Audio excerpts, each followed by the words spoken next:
So, let's try. I did have a backup. I got the Testament to Sherlock Holmes to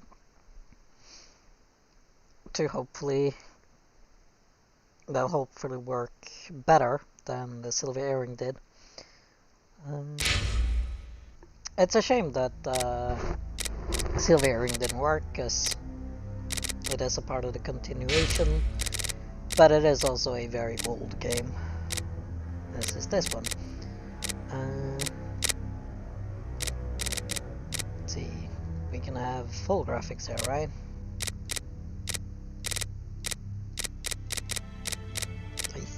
I think my PC can handle it. Water reflects shadows, death, and yeah, let's go with bloom. Lower the volumes a bit. Yes, I do want subtitles, thank you. Aim. I'm gonna shoot things. Let's go with yeah, that one's fine. Normal, hard, let's go normal. And accept. Right, so, and the game crashed. That's a great night. Let's try again then.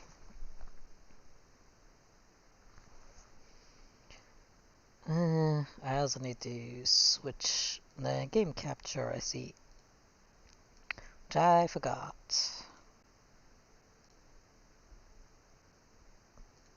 But it should be alright now. Did it save anything? Didn't.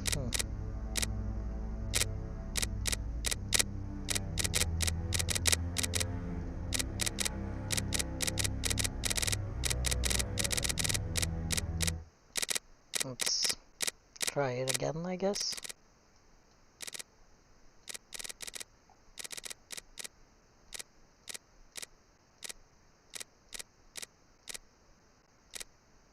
Changes will apply after restarting the game. Okay, restart them. At least it didn't crash this time. And new game.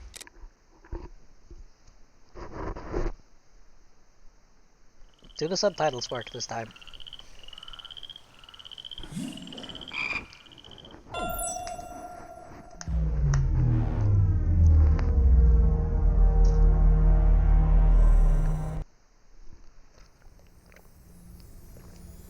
Ooh, this looks nice.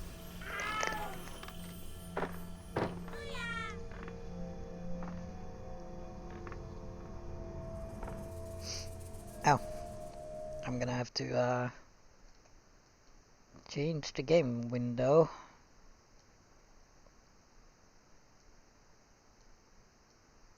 There you go. Should have fixed it.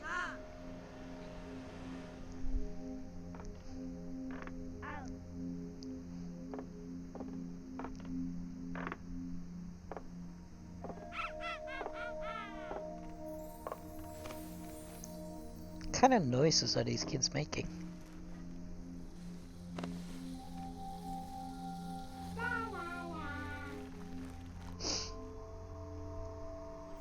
Ow!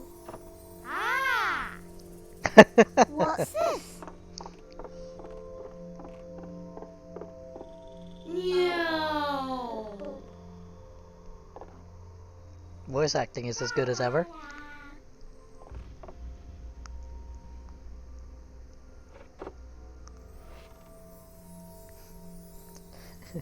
A Sherlock Holmes puppet play.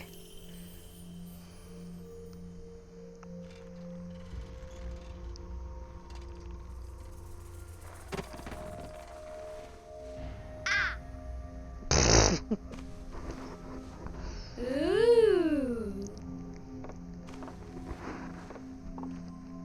What, did you break it already? This is with maximum graphics. Oh, look! It's a book! Maybe it's a book about pirates with a treasure map. Oops, sorry. No, I don't think so. Is this supposed to be modern times? I wish that I had seen through all your lies. Oh, start from the beginning, not the middle. And so I decided to pick up my pen to relate the most disturbing episode of my life thus far. It all began early one morning in 1898, when Sherlock Holmes invited me to accompany him on a visit to the Marquis of Conyngham. Oh, look at that. He looks fancy. Pretty boy. Watson, my dear fellow, we can now go and inform the Marquis that we have found the Samoan necklace, and very much faster than Inspector Baines, too, which pleases me. Different Have voice you actor. really solved the theft, Holmes? And so quickly? I have indeed, Watson, and believe me, it was completely unnecessary to spread out all over London, as our friend Baines thought was best. He likes to boast that his methods are equal to mine, but once again the outcome has contradicted him. After all these years of accompanying you upon your investigations, I thought that by now I should be reasonably capable of following your train of thought. But in this particular case, I must admit that I don't understand anything at all. Ah, you see, but you do not observe, Watson. There lies the difference. It is a matter of course. A matter of course? In the middle of the night, when everyone is fast asleep, the service bell within that room rings out and alerts the servants. They dress quickly and come running, but the door is locked and there is a strong smell of burning from within. A few seconds later, the master of the house himself, the robbed Marchioness's husband, the Marquis of Conyngham, arrives and unlocks the door using the sole key. A fire has started inside the room, but they have managed to arrive in time to put it out. It is at that moment that the Marquis realizes that the famous Samoan necklace, which had been safe within its glass cabinet only a few hours earlier, has now disappeared. In order to explain, let us confirm my theory before the arrival of Inspector Baines.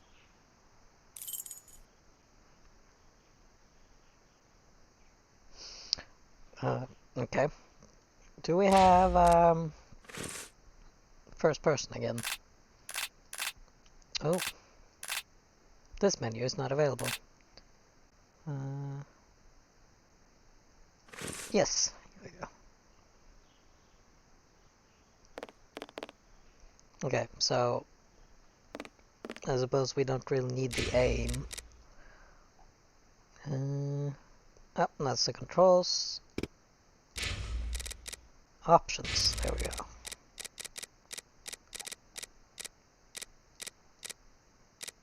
Well, I can go with one of those. Just a little button. We've redecorated though from the previous games. That piano didn't used to be there, and as a matter of fact, this might not actually be our house.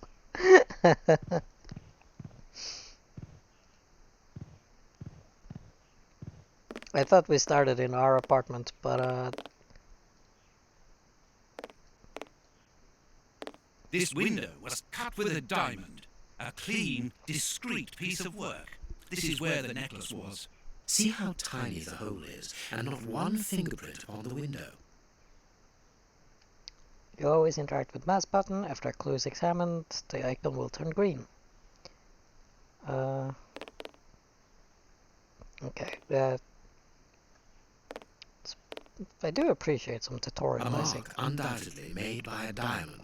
Someone tried to cut the glass, but he was interrupted. Therefore, the thief tried to escape through the window, but he was interrupted. And All the windows are locked. They've not been forced. okay.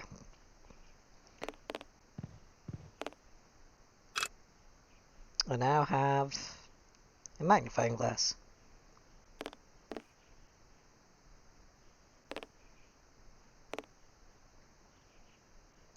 Maybe I should open. Okay, yes.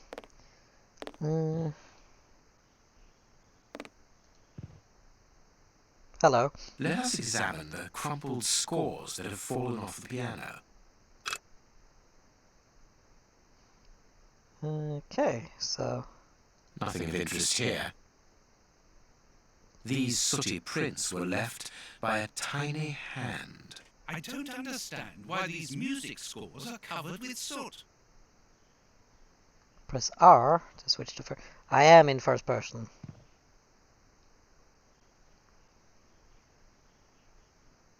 Oh, I can sprint. Good.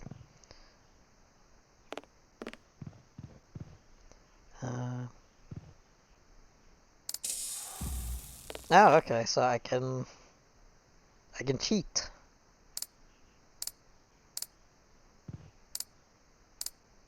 Occasionally. Funky. Okay. A candle. It must have fallen from the chandelier.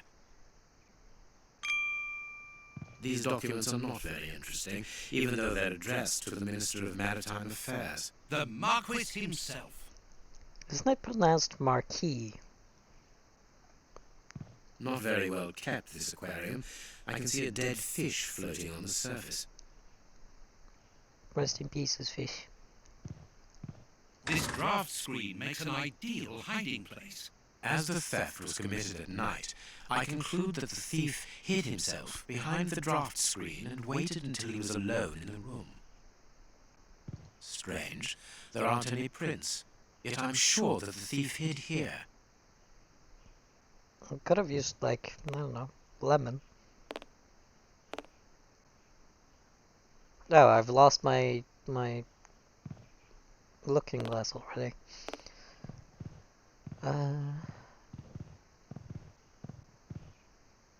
When the servants arrived at the door, having been alerted by the bell, they saw evidence of the theft and the fire, but they didn't see the thief. This door is very hard to force. The Marquis is the only person to have the key. The thief could not get out through here until eventually, when the door was opened by the servants. Okay, so... What do you think, Holmes?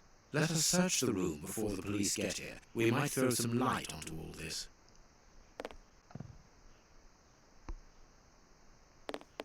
Heading towards his chosen escape route, probably the window, the thief knocked over the stool, which then caught fire. But why didn't he try to put the fire out at once? That's a good question. Strange. There are some objects here that have been knocked over. The fire started here, just beneath the bell pull. Whoever pulled the cord would have had his feet in the fire, unless it was pulled before the fire started. Ah, Mr. Holmes, you're already here. Good morning, Inspector. You've arrived just in time. You're not Lestrade. Scotland Yard arrives like the cavalry, always in the nick of time. Ah, but I know that satisfying expression, Mr. Holmes. Have you already solved the case? It's possible. We have retraced the thief's rather unusual footsteps. He is a true acrobat. But what I cannot understand is that when the servants entered the room, there was no one to be seen. An acrobat, perhaps, but an invisible one? I do not think so. The only explanation is that the thief escaped before the servants arrived. I don't know how, but there is no other way. Half a point for the doctor, nil for the inspector. I am pleased to see that you find the situation amusing, Mr. Holmes. Very well then, explain. Dr. Watson was correct when he mentioned acrobatics, but he is mistaken about the nature of the acrobat. As for you, Baines, you're quite incorrect, as the thief was in the room when the servants entered. Explain, for heaven's sake, Mr. Holmes. Watson, how could a thief be missed in the middle of 8 men? I don't know. Was very Because tiny, he is yeah. very small. Stop teasing us, Holmes. Exactly, because he is small and remarkably agile. A You're cat? thinking of a monkey? Oh. And a trained monkey at that, without a doubt, a Leontopithecus rosalia from Central America. The animal had been hidden inside the room for several hours, calmly awaiting the signal from his master. Once night had fallen and the room was empty, a high-frequency whistle alerted the monkey that it was time to begin the procedure for which he had been trained. The monkey emerged from his hiding place and used the point of a diamond to open the glass cabinet and steal the necklace. He headed across to the window by the chimney, but knocked over the stool which in turn knocked aside the fire guard and started the fire.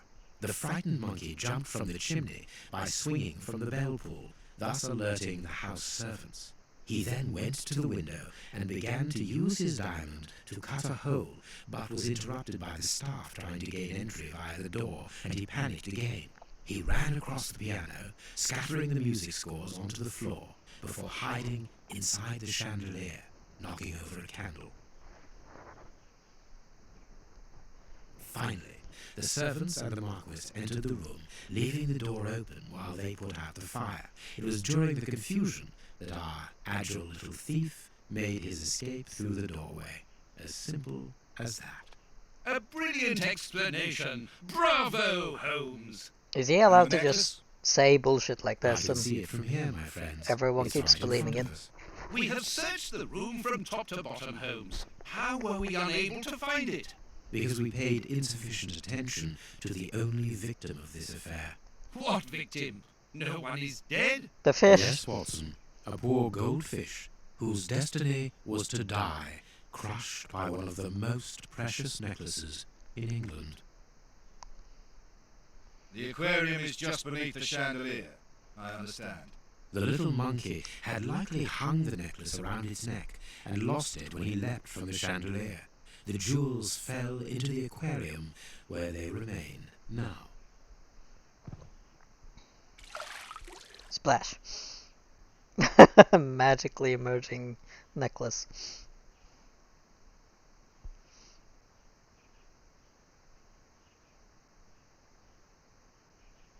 Marquis, here's your necklace, intact, just a little wet. Mr. Holmes, this brilliant demonstration does credit to your reputation. Thank you so much, Marquis. Do you wish to verify the authenticity of your jewel? No, I recognize it. I have spent many hours admiring it, you know. Good. I will return it to its box, and Inspector, a bank has just been held up. You must follow me at once. Orders of Scotland Yard. What times? Oh. Sirs, duty calls. My regards, Marquis. And well done again, Mr. Holmes. there, the necklace is in its box. We've lost enough time here. Let's go home, Watson. Ah, very well, as you wish. A good day to you, Marquis. With pleasure, gentlemen. And once again, thank you. You look a lot like Arsene Lupin.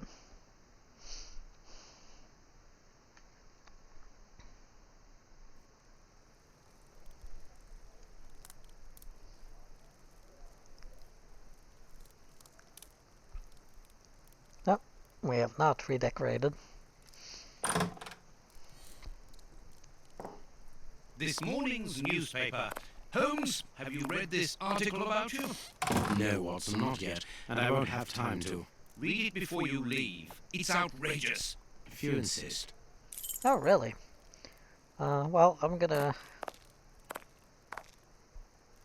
poke my head around first. I think this game is not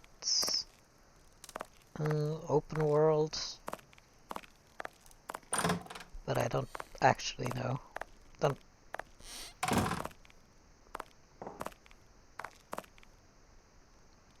Is this my room or no? This is Watson's room.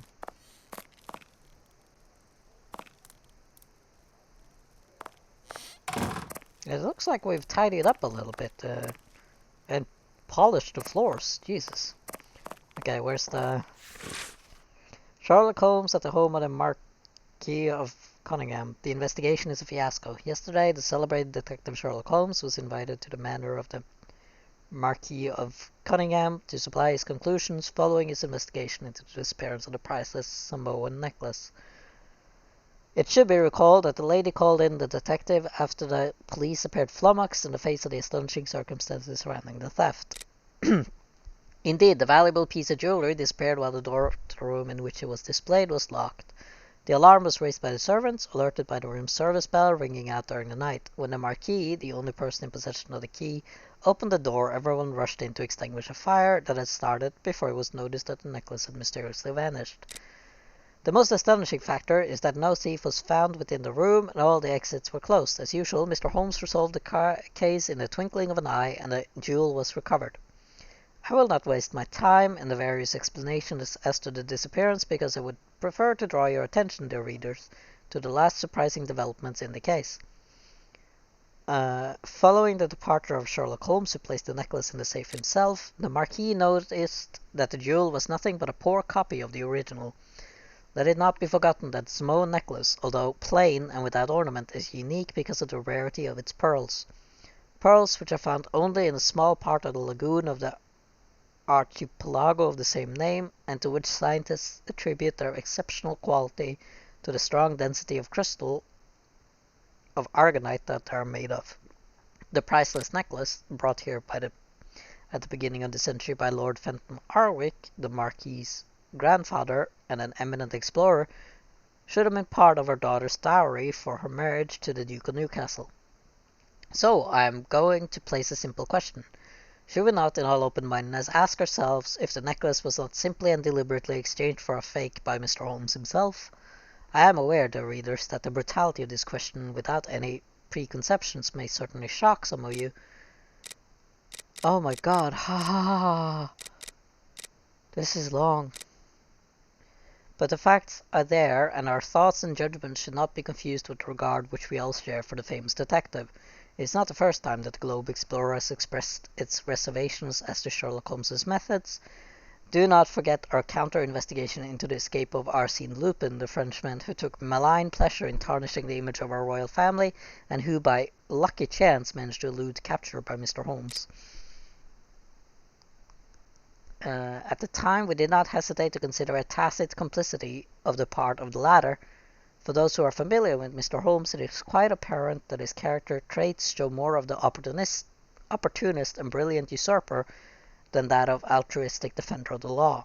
I would draw the attention of our readers to the suggestion that the description of this gentleman provided by his friend, Dr. John Watson, through his stories, is a long way from the truth. Yada yada. Prince Woodville, French culinary expert and bagpipe player, might be our next king. That's not so shocking, my dear fellow. You know exactly to which article I'm referring, Holmes. How can Farley dare to tarnish your reputation like that?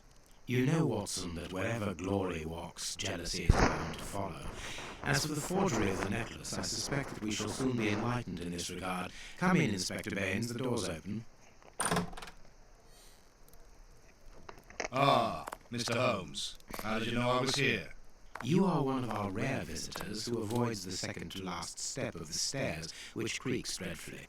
And if I add the clinking of the handcuffs at your belt, to what do we owe the pleasure of your visit, Inspector?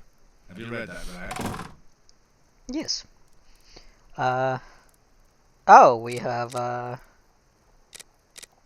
Inspector, can you explain this slander? dialogue Has the trees. necklace of the Samoas really been replaced by a fake?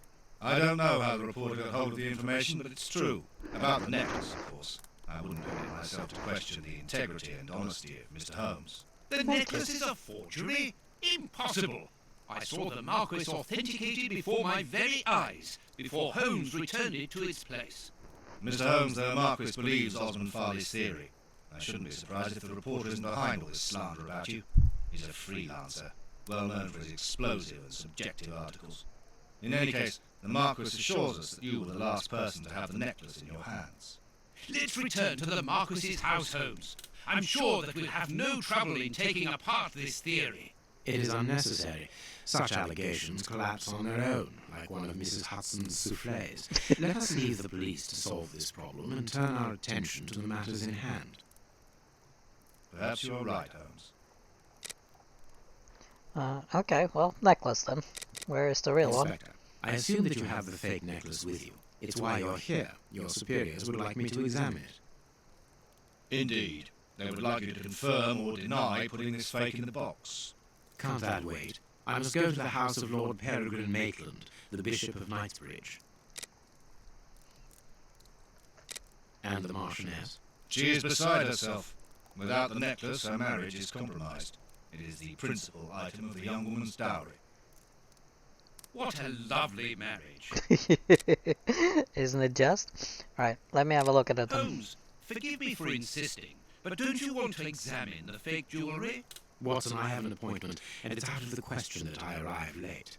It will only take you a couple of minutes. You really must quell the suspicions put forward in this appalling article. If you will allow me, Inspector? Be my guest. Very well. Very pushy, Miss Watson. Or Dr. Watson.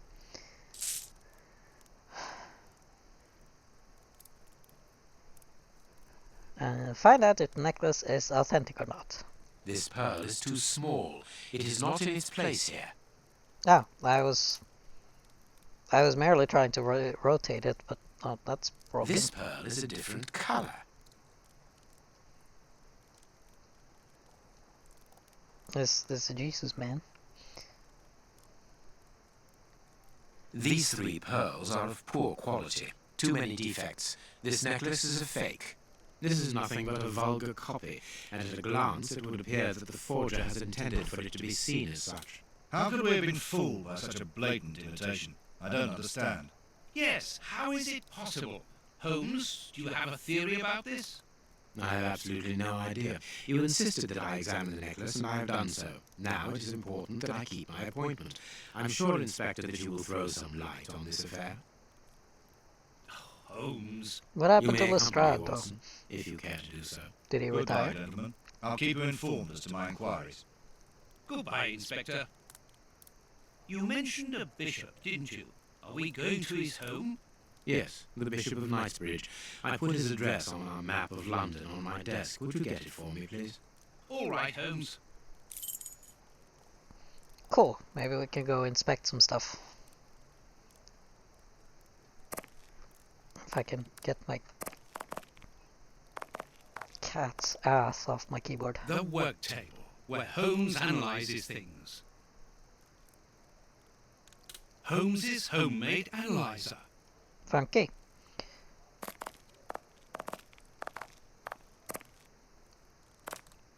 Gun, and who's winning? And this is how my dear friend and colleague treats his clients' letters. Hospitals and dispensaries in London. General practitioner. That won't be of any use to me. Are you not a general practitioner? What are you then? Female anatomy. I should put this book somewhere else. The harpoon that was used to kill Black Peter. A horrible murder. Indeed. Is there any other... You gotten rid of the Cthulhu statue, I see. Some might say that's for the best. Where's your dog?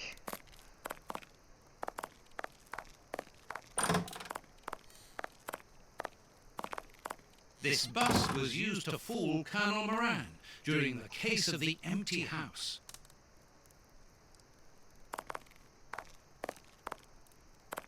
I believe that is one of the games that I haven't played because it's not on Steam.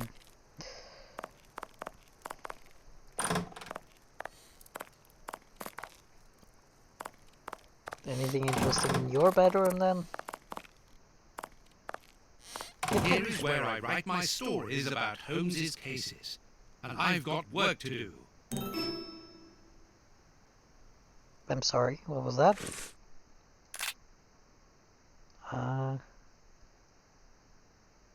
You found all the items from my past adventures.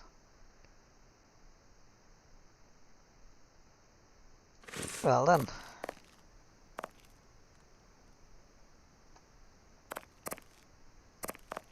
Means I guess I'm finished with my tour around the apartment. Where was the... Oh, right, on the desk. I have found your map. So, off we go.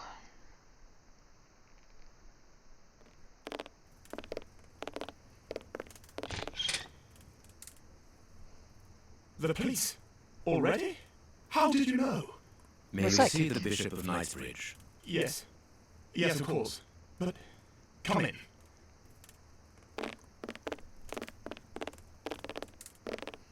What has happened, Reverend? What? I don't know. It was last night, I think. I only just arrived, and I have made this macabre discovery. My Oh. God. The bishop has How died. horrible. I haven't called anyone. How did you know that? Holmes, look! The bishop, appallingly mutilated. Oh dear. How dreadful. Mutilated. And killed. He was such a good man. How could anyone be so brutal? Look at him. He is barely recognizable now. How could any of God's children be responsible for that? They were evidently unworthy children, Reverend. Now do please try to calm yourself and focus, because we will need your assistance. Do you have any idea as to the motive behind this? I haven't had time to do an inventory, but nothing appears to have been stolen. And anyway, His Excellency didn't own anything of great value. I don't know what else I can tell you. Note this down, please, Doctor. Doctor? But you aren't the police? No, Reverend. I am Sherlock Holmes, and this is Dr. Watson. We are here at the request of the bishop. In that case, I must ask you to leave. And not to touch anything. I must get in touch with the authorities without further delay. Reverend, when the inspectors of Scotland Yard find themselves at a dead end, which they quite often do, I assure you, then they turn to me for help. If you will allow us to continue our investigation, then you shall have the answers to all of your questions. Out of the question! I don't even know you! I'm going to call the police, whether you like it or not. It would be better for everyone, Reverend, if you kept your temper. Oh Also, dear. are you taking notes? Am I This threatening affair a priest? promises to be a complex one. Therefore, we must not overlook the slightest detail. Yes, Holmes. I am keeping a meticulous set of notes.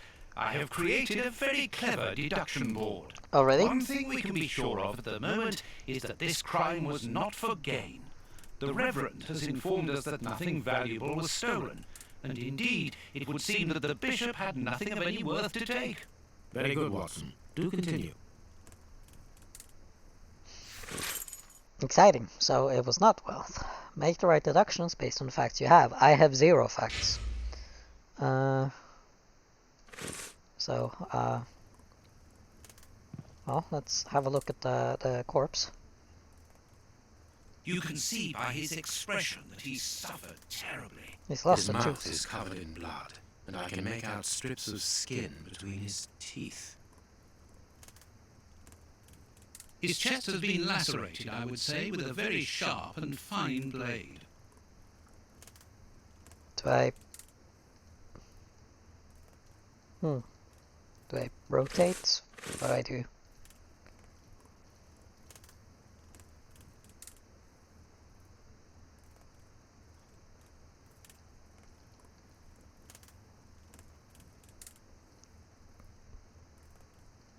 Okay, that's how it is. Oh, he's got his fingers broken. The fingers have been crushed and violently struck.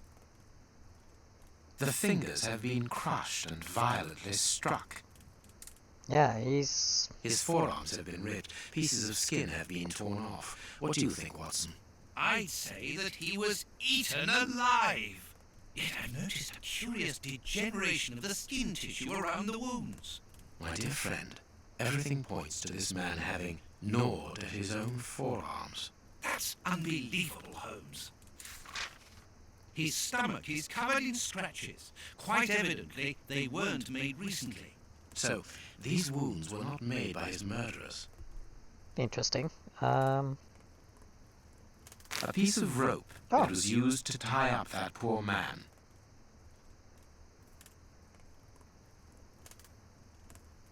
Anything else that is... Or can I leave this disgusting image? How about his feet? There's something there. There's a finger. Apparently it doesn't belong to the Bishop of Knightsbridge. How dreadful. Indeed. These burns are terrible. His feet have been burned. My first impression is that he wears a size 9 shoe. You? But what does it matter, Holmes? This poor man was tied just below the knees. To stop him from walking, certainly, but mostly to free his feet. My God, Holmes, this man was horribly tortured. Indeed. Is there anything else here? There's like lots of blood. Let's have a look at the deduction board. Torture. Bishop. The bishop nodded himself. victim was savagely tortured. The bishop didn't own anything of value, not even in his safe. Okay.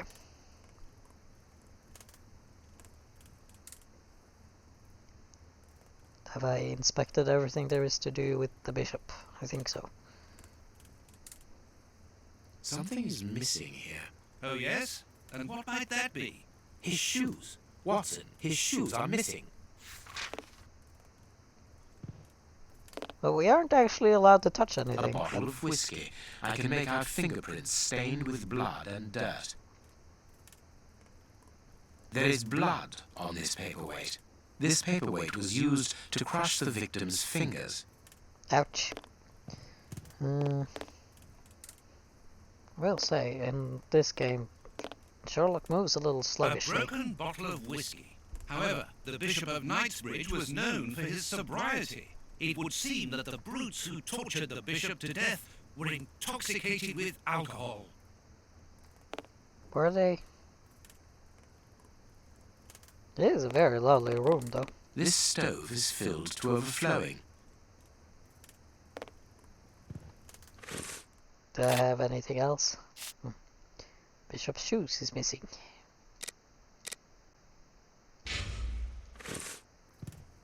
The picture of Peregrine Maitland, commander of the infantry brigade of Her Majesty's Guards at Waterloo.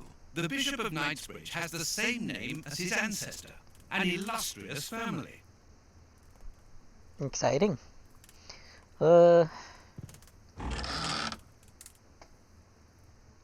This metal rod is for fastening the chilies. Let's try It's a cilice designed to bruise the person wearing it. The bishop wore it as repentance. around the stomach, then? A whip? No, it is a discipline for self-flagellation. This very pious man must have had the habit of mortifying his flesh as a means of repentance. Grim. But not unexpected, I guess. This is a chessboard. I am missing some information. Reverend, I'm missing something, an implement with which to open this chest. Could you tell me where to find it? No, go to the devil. Oh, What are you damn. afraid of, Reverend? What is inside the chest? I'm not afraid of anything. In fact, I do have the necessary implements, but if I have to give them to anyone, it will be to a representative of the law and no one else. Jesus. What else did I get here? Murderers when able to open the safe. Bishop was mortifying himself. He was used to pain. Bishop resisted torture. And they didn't get what they wanted.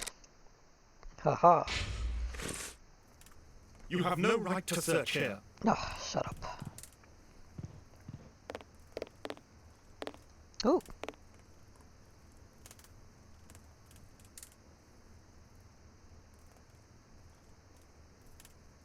I don't know what are you staring at? What did you A get? surgical scalpel covered in blood. There isn't any doubt. The wounds on the bishop were administered with this scalpel. Well then. I have this pin. Does that go in here? I am missing some information. Impossible to open it.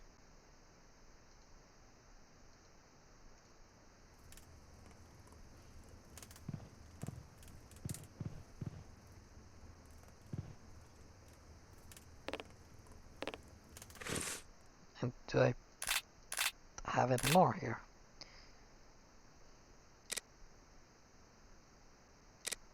No.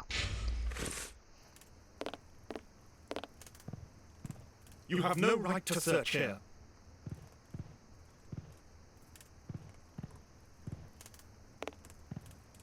What should we do next, Holmes? That is a good question, Watson. I feel like I've gone through the whole room. Oh. Closed. The veranda door hasn't been forced. Strange. Reverend, might I have the key? No! You have no authority here. Let me call the police. Perhaps we should listen to him, Holmes. Perhaps you should let me get on with this, Watson. Oh, more for the deduction board. The veranda wasn't searched. The murders, they were probably looking for something specific. Or, yeah, I think they were looking for something specific. Closed. Can I Closed. use anything I have? Can I? Closed. Closed. Closed. No. Oh, look at that. This door has not been forced. Where does it lead, Reverend? To His Excellency's room. There is just a mattress and a stool. You're right about that. The bishop's bedroom. It is very austere. Nothing in particular here. No documents.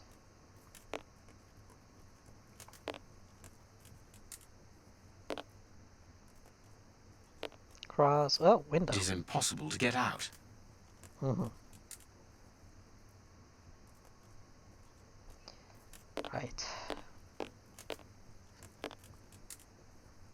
Can I light this?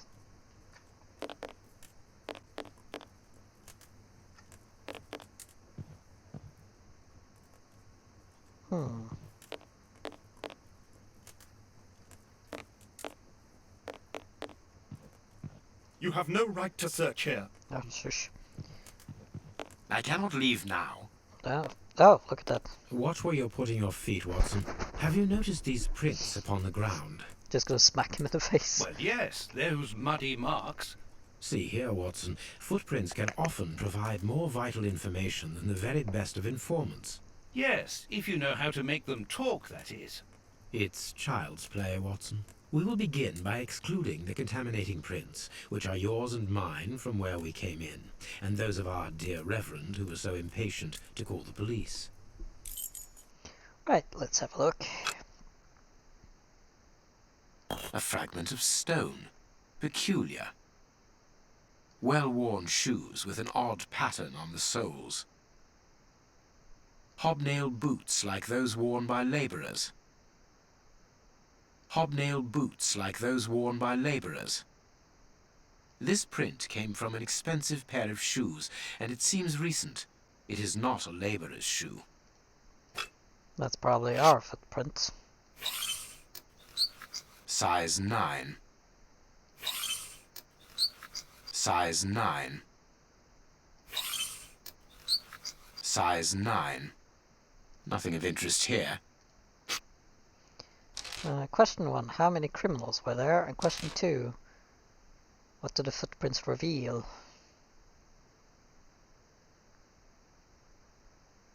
All men left the room jumping on one leg. Well,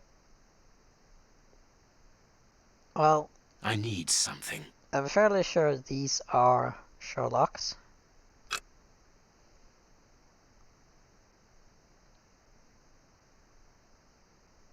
Hobnail boots like those worn by labourers. And these are... Well-worn shoes with an odd pattern on the soles. So, 1, 2, 3, 4. What, was there 5 of them? That's not right. Start again. Yeah, I'm sorry, I pressed the wrong button. That's not right. Start again. Okay, so we can brute force this. That's not right. Perfect. We now know that there were 3 crooks. Cool. That's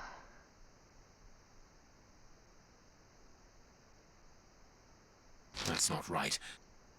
And then he was probably carried. That's not right. No? Different Strange shoes. but true. One of the crooks was wearing a different pair of shoes when he left here. Therefore, we have 3 men who came in and left again. But one of them was wearing a different pair of shoes from the ones which he came in with. So, all we have to do is look for a workman who likes Italian shoes. Oh, that's probably where the bishop's shoes went.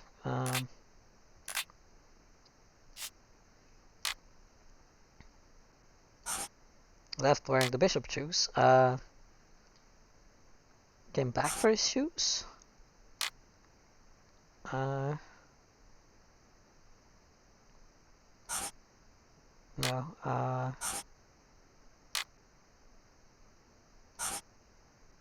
oh, there you go. So, the bishop's murderers were hired by someone, and the murderers are poor. We're still not done. You have no right to search here. Okay.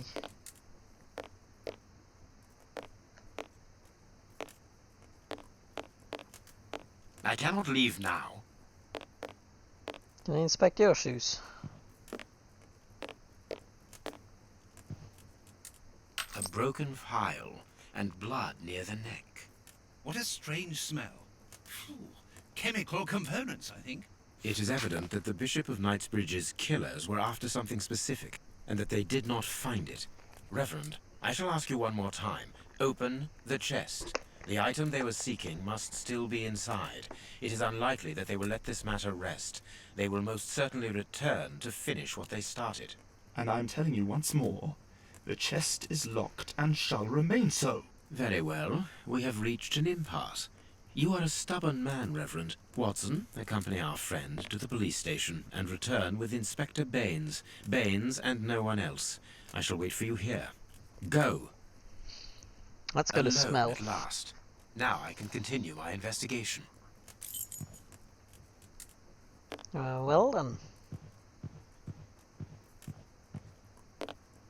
This lock should be easy to pick. Let's see. Oh, I was just waiting for them to leave so I could... This lock should be easy to pick. Let's see. This lock... Yeah. Oh, okay, so...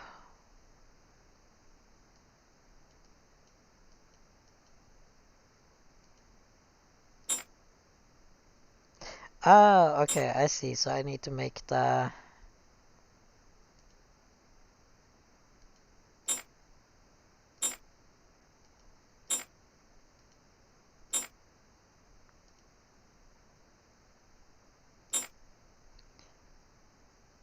like so. That's not right. Start again. Oh, okay.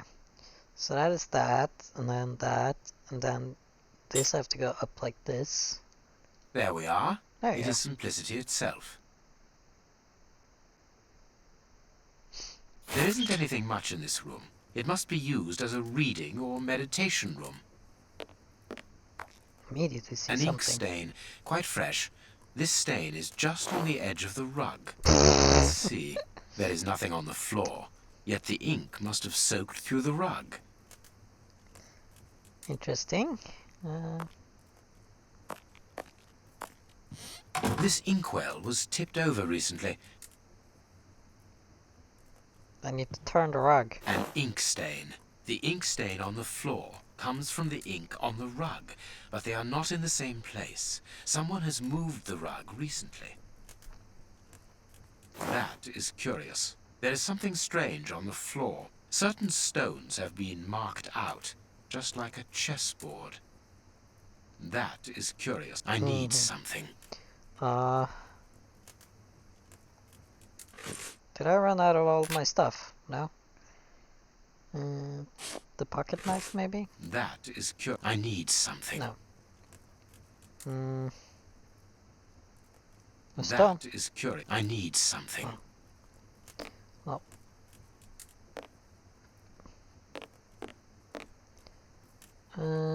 That is. Scalpel. I need. No.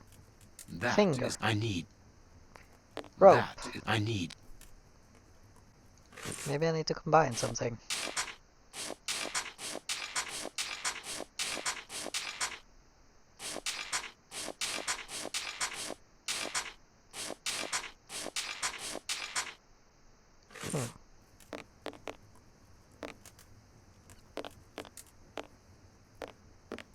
Oh, look at that. Apparently, someone wanted to hide this statue.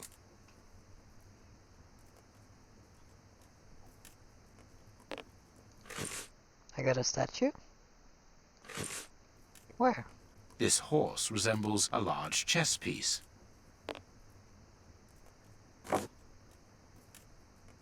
There is a message underneath this statue. Let's see. What a lack of imagination. Use your passion for chess. The last square on which the knight will place himself after having covered all the others will be the right one. I love you. This message was written by a woman, but for whom was it intended? Interesting, this chess game. Okay, so I need to put this.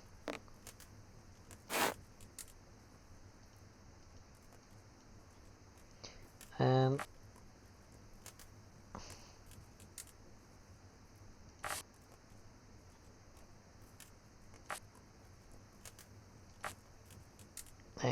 I suppose remember how to play chess.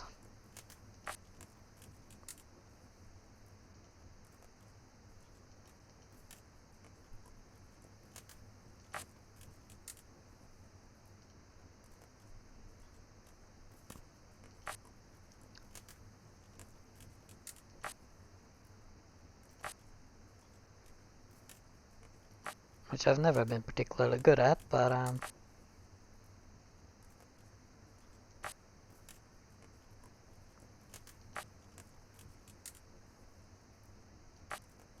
That's not right. Start again. oops. Right.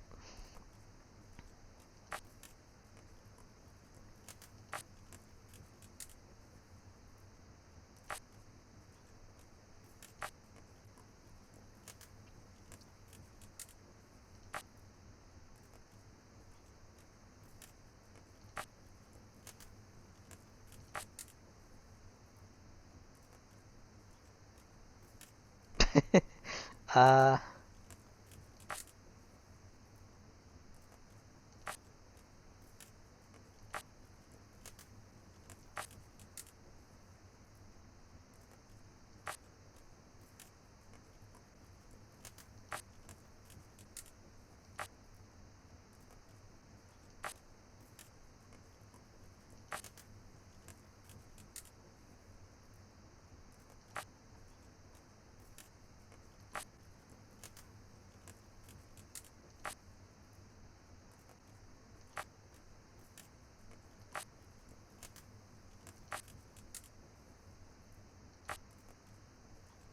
Oh, I did it.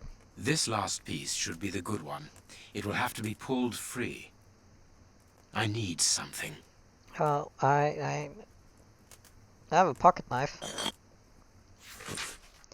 24th April. My love, what a beautiful spring. And what a marvelous day. Our dear youngest child's birthday. Every moment is so precious as our child blossoms, and without a doubt he will soon be talking. I'm sure that his first words will be for you. He misses you so much, as do I. Are you sure you cannot get away on Sunday after Vespers? I thought that 14th September. My darling, I know that you think I am insistent, but we absolutely must legitimize our union. We cannot live in sin all our lives. 3rd of March. Rest assured, my dear, that I understand your position is not easy, but have you thought about ours, the children's and mine? And I cannot allow our children's future to be compromised. Think about it, my love. What is a so-called scandal next to the well-being of your family? We must become husband and wife legally to finally form a real family. A packet of letters addressed to the Reverend. They were written by a woman who mentions his illegitimate children. Their affair isn't official. Perfect. I have you now, my wayward Reverend. Oh dear. Was there anything else in there? No.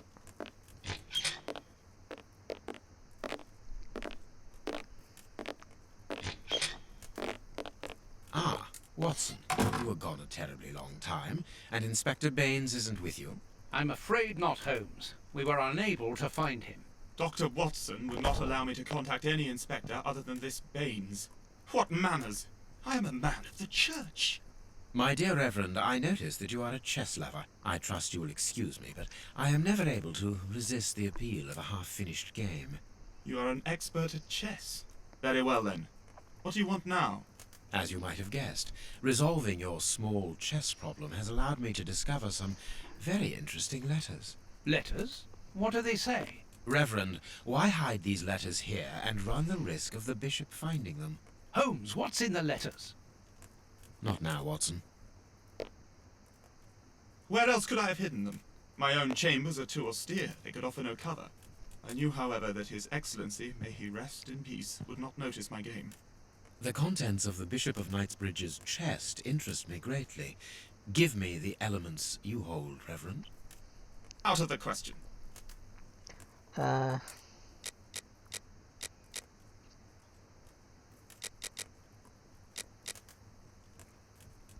have a bad feeling that if I pick the wrong one here, something's gonna go badly.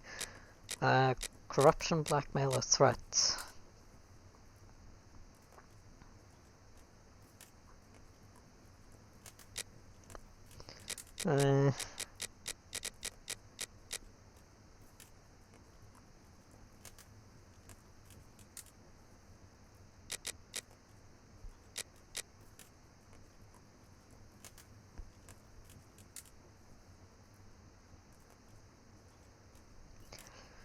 I don't know.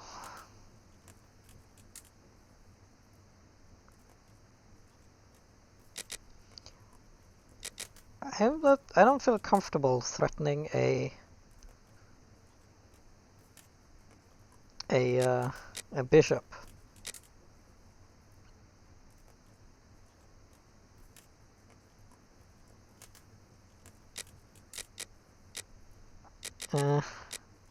But I definitely don't feel okay blackmailing him.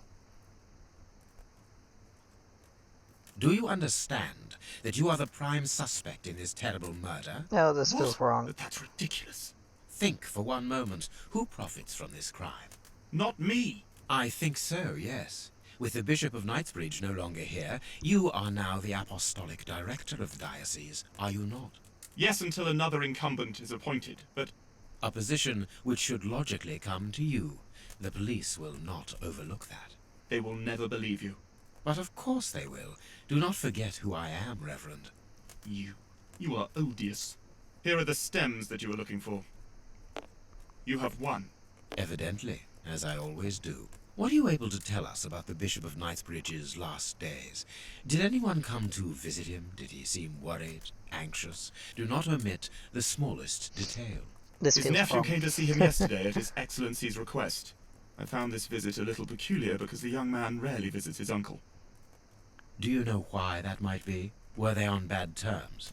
I don't think so. It's rather a consequence of his work. The young man is employed within the archive section of the Royal Library, which doesn't leave him with a lot of free time. Do you know the reason for his summons? No, but the conversation was very heated. It only lasted for a few minutes and ended with the nephew in a terrible rage. Interesting.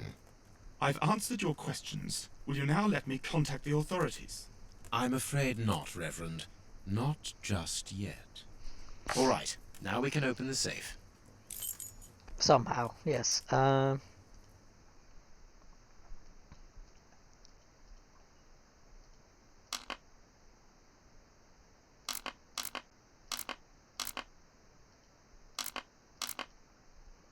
Okay, so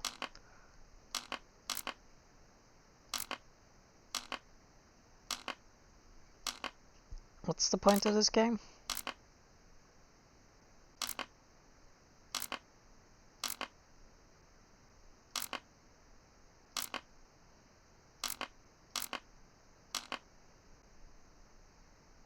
These traces reveal that the thieves tried to open this chest. Impossible to open it.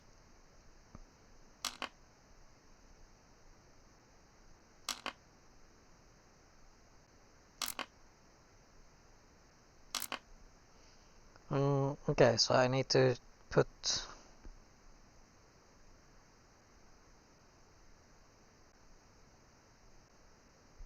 all of them in the correct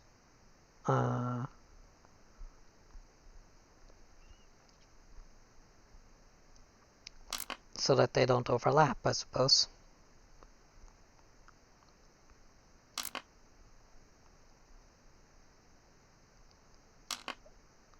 Uh,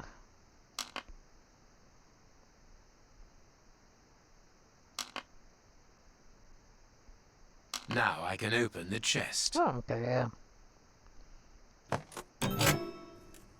Here we are. I am eager to discover what remarkable treasure could justify such an act of barbarity. Extraordinary. This chest is impenetrable. How is it possible? No one other than the bishop should be able to open it. You open the chest with disconcerting ease, Holmes. I've seen and heard quite enough. This time you won't stop me. Catch him, Watson. What the? But why? Run, Watson. Hurry.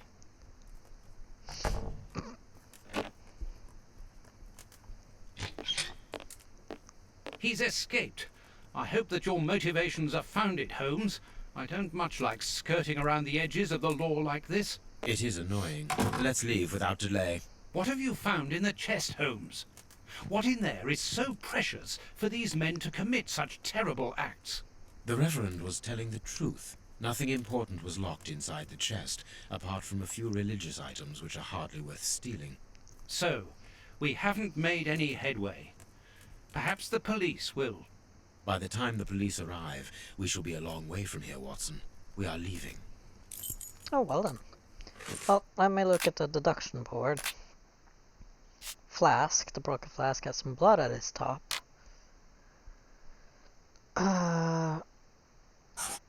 They probably made him drink the contents.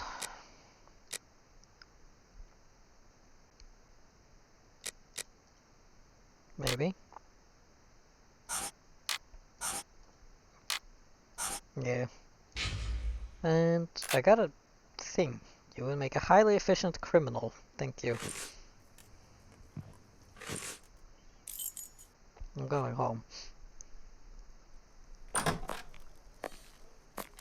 We have crossed London at a breakneck speed. We could have knocked someone over, and naturally I had to pay the cabbie out of my own pocket. Watson, stop complaining. We have to analyze the clues found at the bishop's house. Oh, well then. Analyze the clues. Well, let's start with the finger, because that's grossest. I can see something. No, I can't do that. Oh, I thought maybe I would wash it. Do I have a pipette somewhere? It's a scalpel, pincers, brush. Do I brush it? No, I can't do that. Do I slice it Tooth open? marks, rather deep ones. I'd say of incisors and a canine.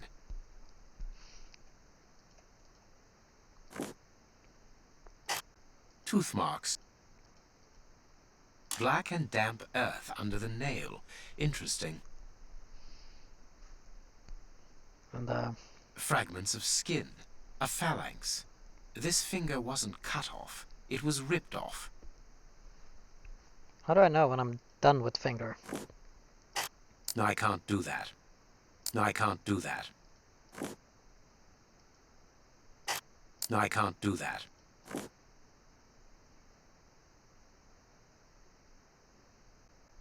I guess I'm done with the finger now then?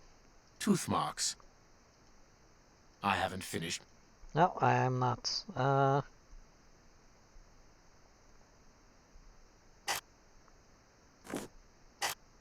No, I can't do that. I can see something. Oh, there we go. Bite marks on this severed finger. I am afraid of the significance. The thieves didn't get what they wanted. When they were faced with the bishop's refusal to cooperate, one of the gang shook his finger at him to indicate that he was responsible for his unfortunate state. And the poor man, whose head was the only part of him not bound by ropes, bit the finger violently enough to sever it. An uncommonly savage act. Watson, I am certain that when we have explained the reasons behind this sudden bestiality, we will have revealed a larger part of the mystery. Well then, shall we look at No, I can't do that. There is something written on this scalpel. I should clean it. Okay. No, I can't do that. And the brush? Ah, I can make out WCCH. What do the initials stand for? How many hospitals are there in the Whitechapel area, Watson? If we count public dispensaries, enough to keep us busy for an entire month. Did this scalpel come from a hospital? Yes, as the initials WCCH engraved upon it show us. We must think on how best to deal with this. We do not have the time to investigate every hospital in Whitechapel. No? Damn. I have cut a small piece off the rope. That should be enough. This rope is only worn on one side. No, I can't do that. No? Okay. How about acid? No, I can't do that. A lot of fragments of black stone are wedged into this rope. Their color seems unnatural, but they are too small for me to examine them. Okay. No, I can't do that. No, I can't do that. I need something. More acid? I don't know. No, I can't do that. You need a scalpel No, I again. can't do that. No, I can't do that. No, I can't do that. There's a lot you can't do, huh, Sherlock? Black and damp earth. I must compare the samples of earth that I found. I must compare the samples of earth that I found. And if I mixed this earth with another substance, Water? now it must all be... Stir. Brush. No, I can't do that. No? I can see something. How do you want me to stir it? There you go. The samples of earth taken from beneath the fingernail and from the ropes originate from the same place. How do you know? It took just a little water to analyze the consistency. The soil has retained its moisture, even though there hasn't been rain in London for over a week. This soil could come from the bank of a river, or somewhere where the evaporation is slower. A mine, perhaps, or a trench. The banks of the Thames are clay soil, unlike our samples, so we can rule that out. The nearest mines are 12 miles away, so I would rule that out also. I would therefore conclude your last theory to be nearer the mark. A trench? A pit. Pit. Well, This fragment of stone is very smooth, and it seems to be of a peculiar quality. I shall have to strip it with one of my products. we finally get to use the acid. This stone appears to be the same as those found within the rope's fibers. No, I can't do that. No, sorry. Scalpel, right? This stone is granite, covered in black paint. The fragments found in the rope and this piece of granite come from the same place. Watson, bring me your register of the London hospitals. Studying the scalpel has given you an idea, then? Indeed. I'll get it. Well then. Book of London Hospitals. Hospitals and dispensaries in London.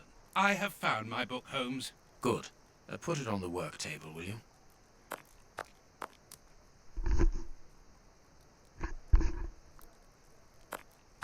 I thought I heard something, but I think it's the people outside. Here is the section showing Whitechapel.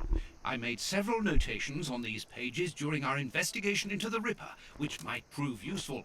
All we need to do is to find a hospital or a public dispensary near a location where pits have been dug and black granite has been used.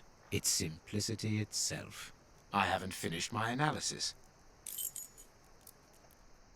Right, the rope is worn only on one side.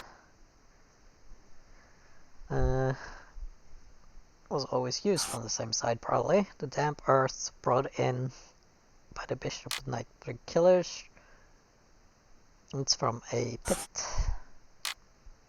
meaning the rope is used to lower something into a pit, used in a well. Maybe, no. Maybe it has rotted.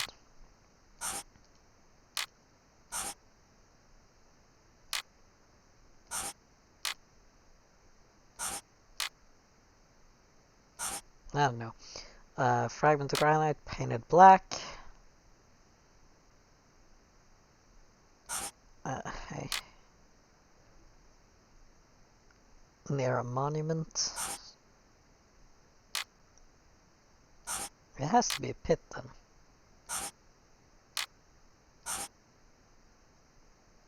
Pit near a monument. The earth, the rope, and a fragment of granite come from a grave. Building undergoing repairs. Stone factory.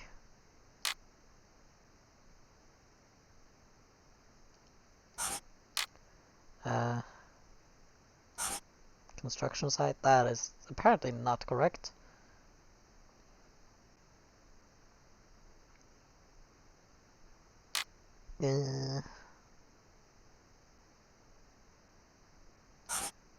How about boat?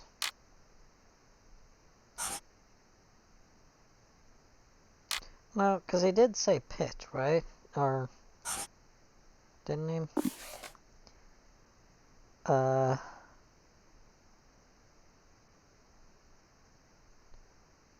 It's gotta be cemetery.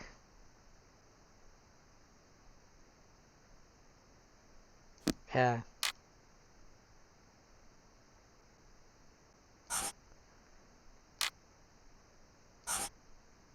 So it's near a grave.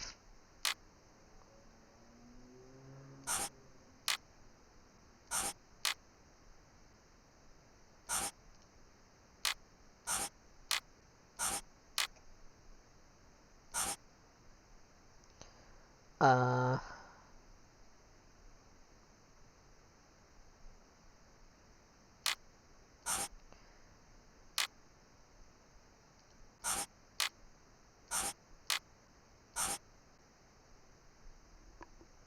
I haven't finished my analysis. I know, but I'm trying to.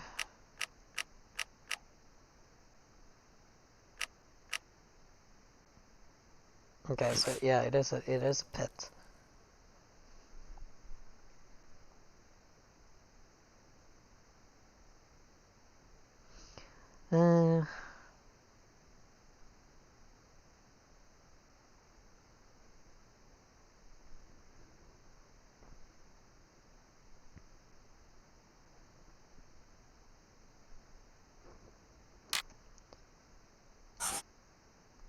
Is it a monument then? Now I can make the right decision. Jesus. Alright, so it is here. The public dispensary number 4661. It's just opposite the Whitechapel Street Cemetery. Yes, Watson. The murderer with the missing finger must work in the cemetery, or at least visit it. He could have taken a rope, one of the type they use to lower the coffins into the graves. The granite is minute particles of tombstone. And he only had to cross the road to steal a scalpel from the dispensary opposite. Well then, have I gotten more on the deduction board? Tore his aggressor's finger off with his teeth. He fought his aggressors. Or went mad. I'm gonna say he fought.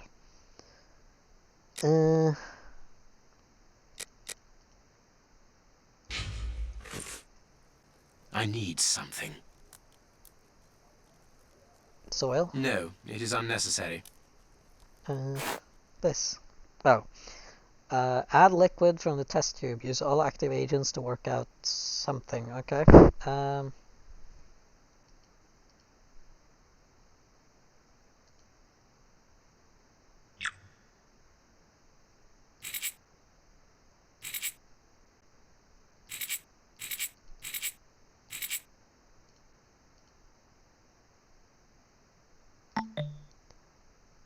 Use all active agents to work out all of its characteristics. Okay. This is a muscular stimulant. I haven't finished my analysis. That's because your thing is difficult. Right, so how do I...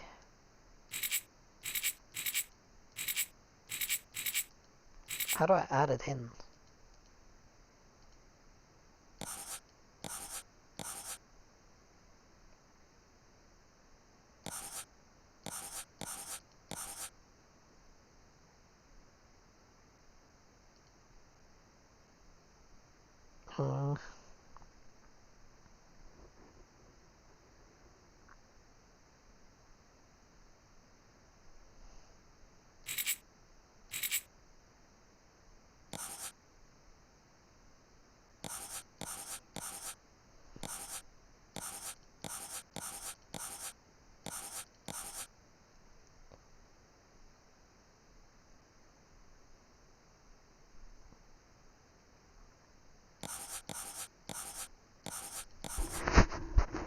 Am I not supposed to experiment? Am I just supposed to know?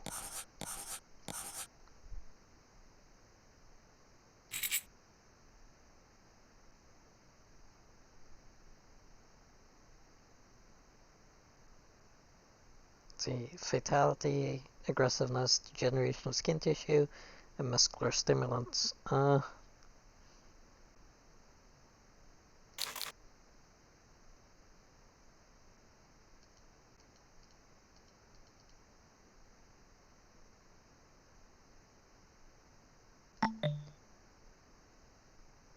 Add liquid from the test tube.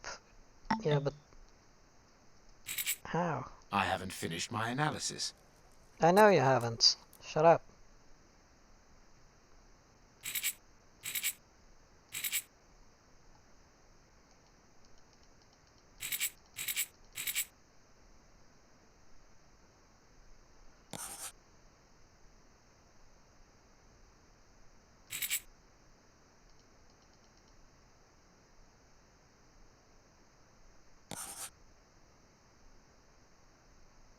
Does it just go in, or what?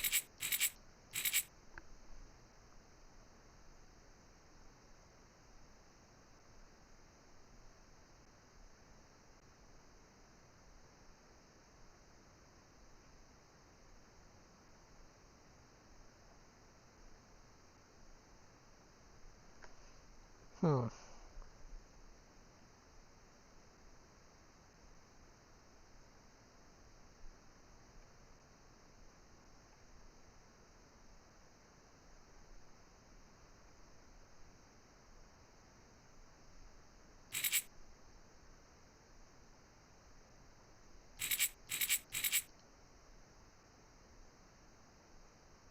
I Ah. must analyze the clues.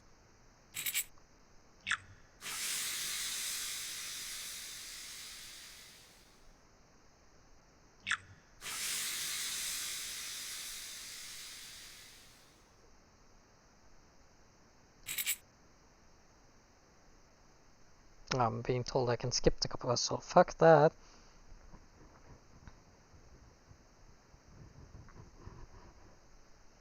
Well, it was two. I got that right somehow. And I'm blue.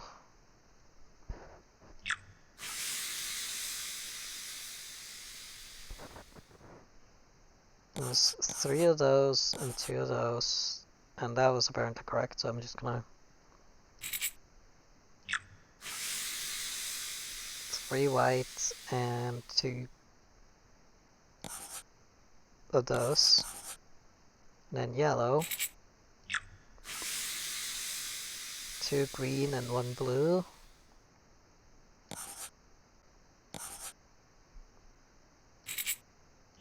3 green and 3 brown.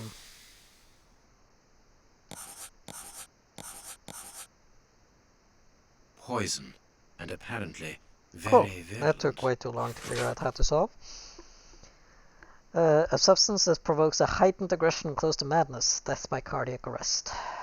Poison. Discreet, efficient, and only detectable via a thorough post-mortem. Have you been able to isolate the active components, Holmes? Not with any certainty. This toxic substance surpasses my own knowledge in the field. It is without doubt the work of an expert chemist. A chemist and a criminal. As you say, please find my monograph on poisoners of the last 30 years. Yes, but first I'll change this then. He went mad.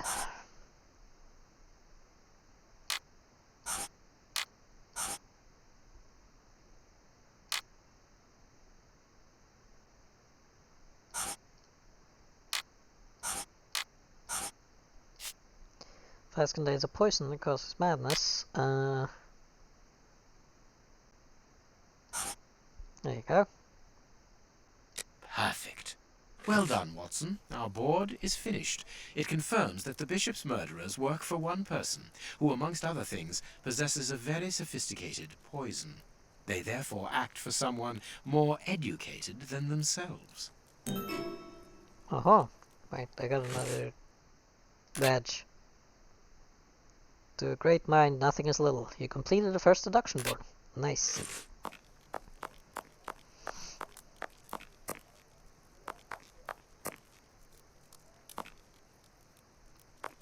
What was I looking for again? This.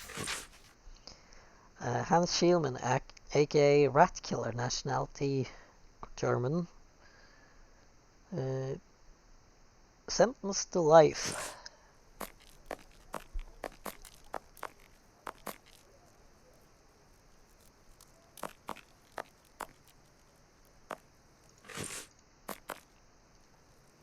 According to these documents, Hans Schielmann, known as the Rat Killer, was considered the greatest specialist in chemical poison in the world.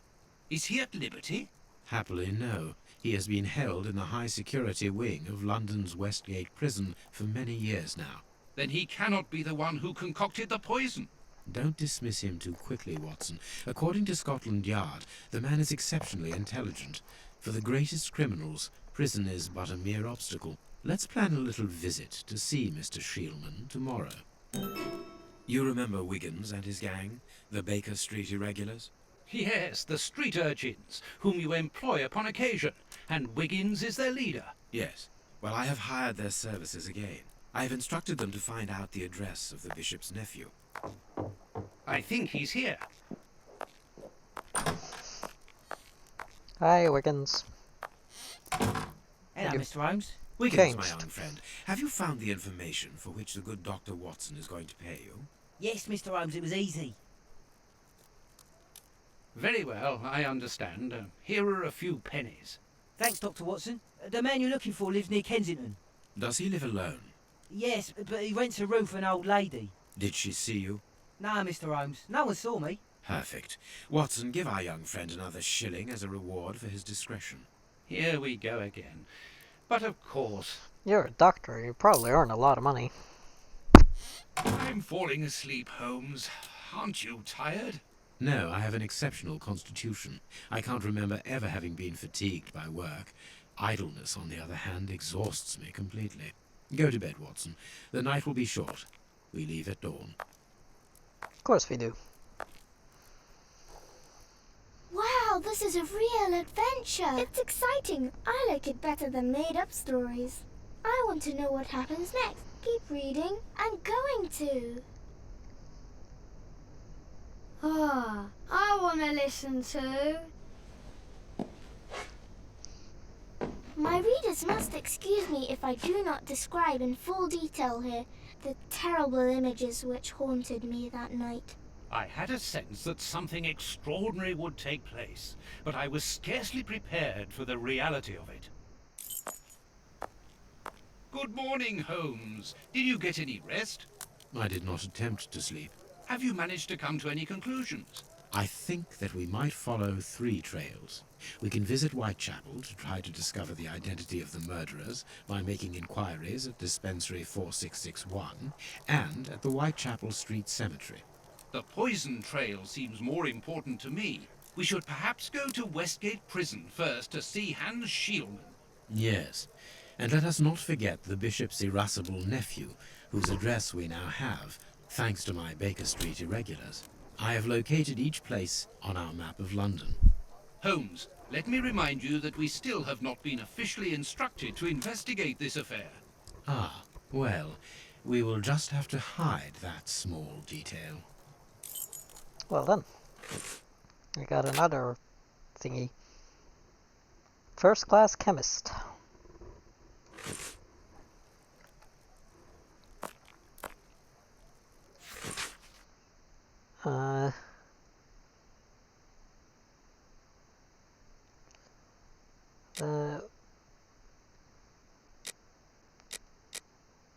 Nothing interesting. Well, Farley is talking trash about me again, but that's fine.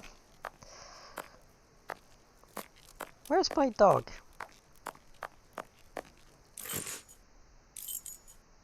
Whitechapel, Kensington, Westgate Jail. Let's go to the jail first. Westgate Prison.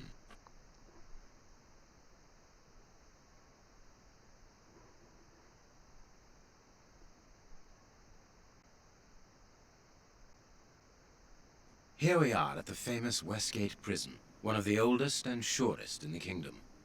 I've heard that it is soon going to be demolished. Don't you find it strange that it still houses criminals as dangerous as Hans Schielmann? There's nothing strange about it, Watson. The name of this prison is linked with numerous failed escape attempts. As long as it stands, the criminals will fear it. Not like Alcatraz. Good morning, gentlemen. Are you expected? No, but we wish to meet with one of your prisoners, Hans Schielmann. I'm afraid that at the moment that is impossible. Access to the cells is controlled strictly. You can't go there without permission from the director. Then would you be so good as to announce us? I am Sherlock Holmes, and this is Dr. Watson. The famous Holmes and Watson. What an honour. My name is Brighton. Frank Brighton.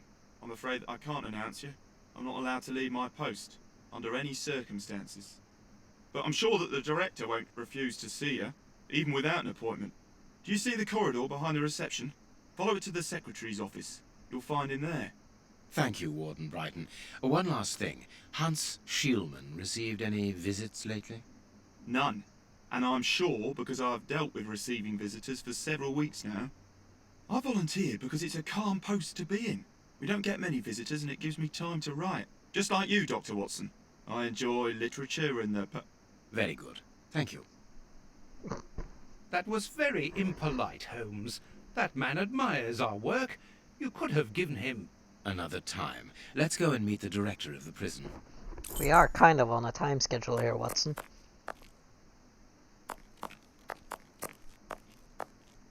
Beware the fly.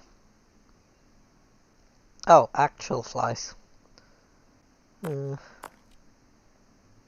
Regulations. And rules and orders. Okay. This suddenly turned into a horror game. Sorry, but this area is prohibited without a pass. Please leave. Sorry. We must see the prison director quickly. I took a wrong turn, okay? Right, admin.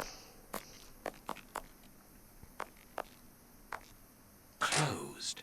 Well, yeah, it's a prison cell. Closed. Entryway. The locker room. This is where the prisoner's things are kept. Closed. Let us go to the secretary's office. Well, there's that door open. Why would you have the secretary and the administration so far away from anything else? We just got locked in. Good morning, miss. Oh, excuse me, I dropped off. Good morning, gentlemen. What can I do for you? I am Sherlock Holmes, and this is Dr. Watson. We would like to talk to the director. I'll just go and see if he can receive you.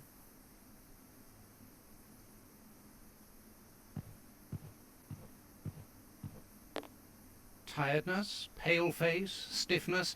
I believe that the young lady is expecting a happy event. It would seem so. Oh, she's pregnant. This charming secretary is Miss Jenny Patterson.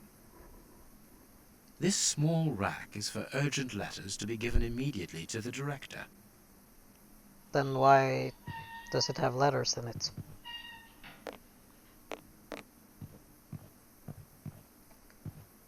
Hot tea. Nice. Have a cup. The director's office, Mr. P. Patterson. No need to go in there. Strange. The director and the secretary have the same name. So they're either related or married. I'm delighted to meet you, Mr. Holmes. I am Paul Patterson, director of this establishment. You wish to talk to me? I hope this unexpected visit isn't to announce bad news. No, do not worry. We are investigating an affair of the highest importance, one which could potentially affect the security of the kingdom. Therefore, it is imperative that we interview one of your prisoners, Hans Schielmann. Hans, the rat killer. He's been in here for a long while now, and he's had no contact with the outside. How could he be involved in such an affair? That is what we would like to find out. And you have been commissioned by Scotland Yard? Evidently. Very well. I have complete confidence in you, Mr. Holmes. I will draw up a pass that you should give to Warden James in the guardroom. Evidently. He will show you to the cells. Thank you, Director. Keep me informed of your progress. And if there is anything else, don't hesitate to let me know. We shall certainly do so. Miss Patterson, you have the same name as the director. Are you related? Come, Watson. Anyone who might have made the slightest study of anthropology would have noted the similarities between the young lady and her father. Mr. Holmes is right, I am his daughter, but he doesn't like to talk about it. I think he's afraid of being accused of favoritism. I'm sure it was your qualities alone which secured you this position, miss. If you must try out your powers of seduction, then what do you say about using them on the rat killer? Bye. Goodbye, miss. Goodbye, gentlemen. And congratulations on your pregnancy, I guess.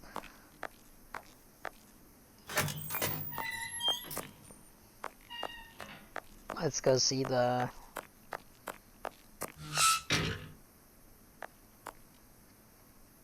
I think... I thought Watson got murdered for a moment. Ah, you got a pass for the high security area. It's the door at the end. Go ahead. It is about the signing in book. It is potassium nitrate, isn't it? Yes. Saltpeter or whatever. Right, so I'm going to harass them on their break. My name is Peter James, Chief Warden, and this is Deputy Warden O'Sullivan. I imagine I will find Hans Schielman behind these bars in the basement. Yes, the high security cells are down there. Is this the only access?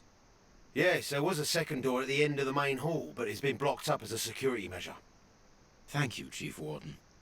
At your service. If you require further information, Warden Mackenzie will help you. He's at his post in the basement. Mr. Holmes, I am a huge admirer of Oh yours. dear. I have followed all your cases and successes with the greatest interest. What enthusiasm! Have you ever thought of a career in the police force? Have I thought about it? It's my dream. And I'm going to try my chance once this establishment closes down. I'm studying hard for the examination to get into police school. Well then, best of luck. Tell me about the prisoners, Warden James. We only have a few. As you might be aware, the days of this place are numbered. Therefore, we no longer receive new prisoners. Those who are already here are among the most dangerous in London. We have 3 at the moment. Hans the Rat Killer and the Flint brothers. The Flint brothers? Yes, 2 rather simple-minded maniacs who detest one another despite their relation. They massacred their parents and decapitated their neighbours. It took more than 9 policemen to overpower them. So you have them in cells right opposite each other instead of in separate locations in this massive empty prison. See you later, Mr. Holmes. Makes sense. Yeah. It is the guard's guest book, perhaps for distinguished guests. Sign it. I'm sure you're very distinguished. These weapons are obviously ready to use in case of emergency. Alright, well, The guards must spend long hours here. who's winning? Eh, Here's the famous high security area. well observed. Warden Mackenzie, at your service, sir. Good morning, Warden. I have a pass which allows me to speak with prisoner Hans. Very well. It is the cell at the end to your left. I'd advise you to walk in the middle of the corridor. Warden Mackenzie, at your service, sir. What happens if I don't? Sup? What do you want? You're a friend of my brother, are you? That dirty rat. I'm going to have his guts for garters. Pleasant. And you? I'm gonna kill my brother. But before that, I'm gonna make him eat his own eyes. Just for a laugh. That's the worst laugh I've heard, but okay. Cheers, mate. All the way at the end and left. Hello. Hans Schielman, I require some information from you. So, who do we have here? The celebrated Sherlock Holmes himself. Do you know that for all the time I have spent rotting in here, you are my first and only visitor? That's a I great think German this accent. is cause for celebration. A confrontation between two geniuses, two extraordinary minds. Mm-hmm. I'm afraid that you are not quite as great a chemist as you believe you are, Mr. Schielman. I will not say that you never were. No, it was certainly true once. But you see, while you are whiling away your days in here, it appears that someone on the outside is at the point of surpassing you, if that is not already the case.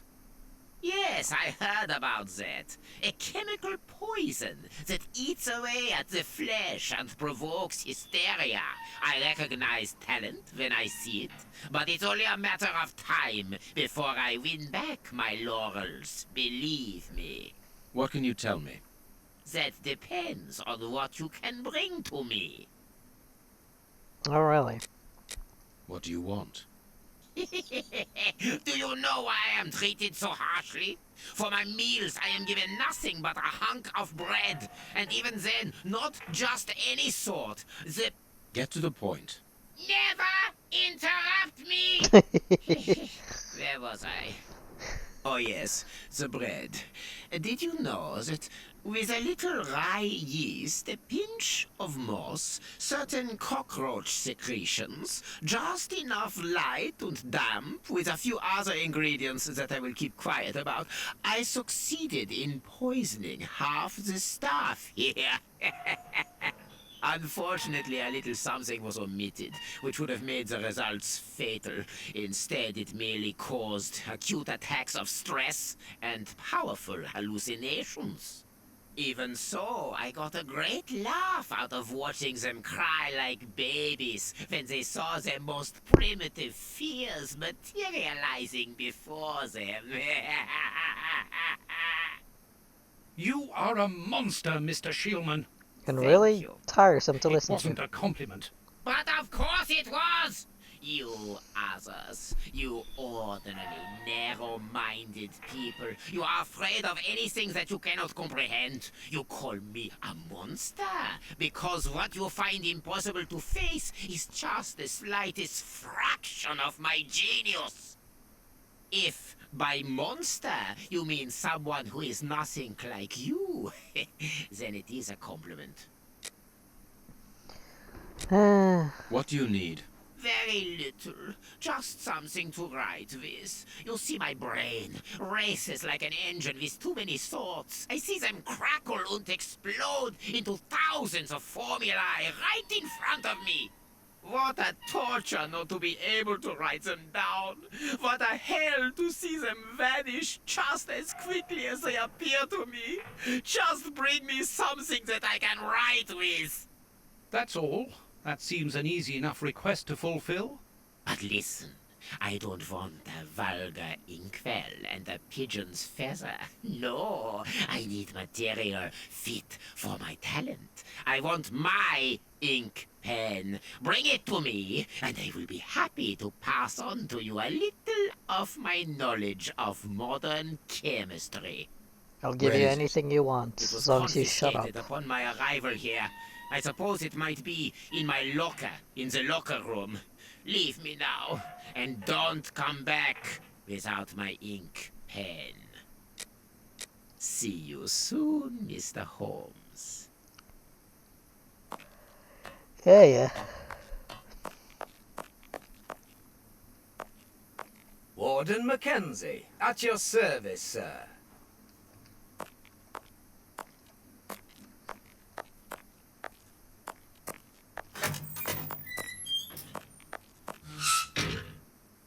I don't like the fact that it has a key lock, because I have a feeling that's gonna come into play real soon.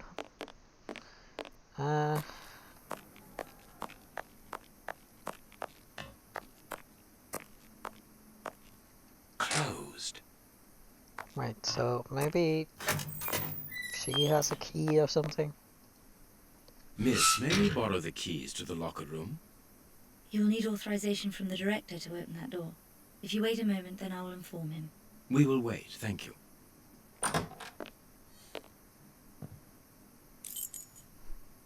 Anything new, Mr. Holmes? Is your investigation advancing? Mr. Holmes, have you been able to get what you wanted from our lodger? Not yet. We must first cast light upon a crucial point, and for that we require your help again. What can I do? We need to examine Shieldman's civilian clothing. Very well, but be extremely careful. What do you mean? In that madman's compartment, you will find a strange little coded case which refused point blank to open when he was incarcerated. We did try to force it, but without success. Didn't you ask the experts? Of course we did. Experts from Scotland Yard came to examine it, but they came to the conclusion that it was better that the case remain shut than tamper with it too much. I see. They were afraid that some poison or other might escape if it was opened. Exactly. Bear in mind that this man is an evil genius, a master poisoner, and that his poisons are never ordinary. Here's the key to the locker room. I give you the authorization to open it. Cheers. Good. Thank you, Mr. Patterson. Miss Patterson, the guards are still waiting for you to put up the duty list. Do it as soon as possible. Without it, the changing of the guard cannot take place. Or had you forgotten? Aww. Poor Jenny. Dry your tears, miss. I'm certain that your father didn't mean to hurt you. Mr. Watson, I can't put up the duty list. And when he finds out, he'll be furious. Why can't you? It's in my locker, in the cloakroom, and I've lost the key. Your aunt. Say no more, Holmes. As you keep repeating, time is against us. Let's go and look at the things in the rat killer's locker.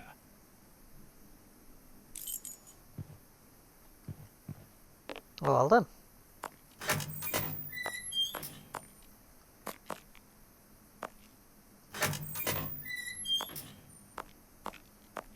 But we literally just opened the cloakroom. Can't we find the key for her while we're here?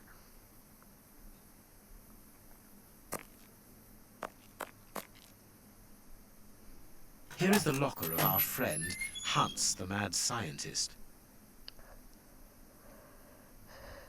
Oh, what a jumble. It's not that messy. Blotting paper. A paper knife. This solid box must hold a precious object. Let us see. As soon as the catastrophe came to be known, the alarm from mouth to mouth was blown, and well, I assume it has to be with the letters that are A capitalized. poem in Hans's handwriting.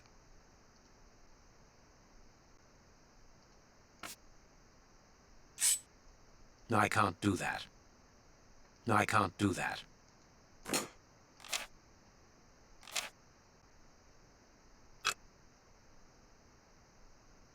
Nothing of interest here. This cannot be a simple coincidence. No, I can't do that. No, I can't do that. No, I can't do that. Hang on. No, it is unnecessary. No, I can't do that. No, I can't do that.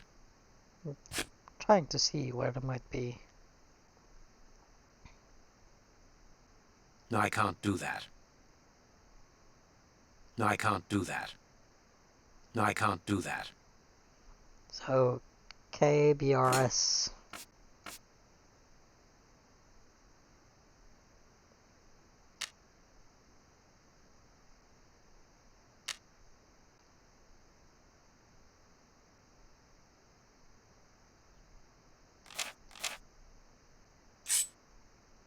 Nike.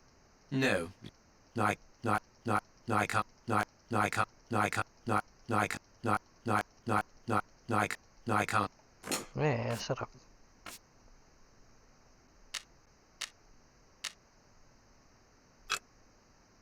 Nothing of interest here.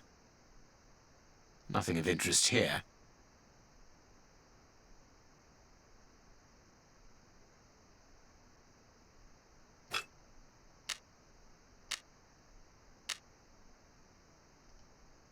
No?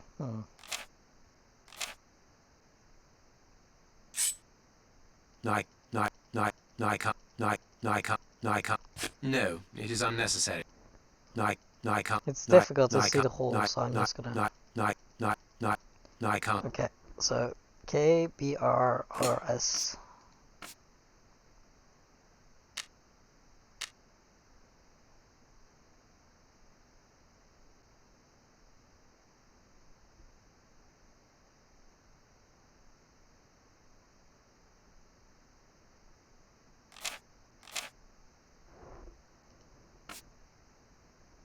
No, it's an H.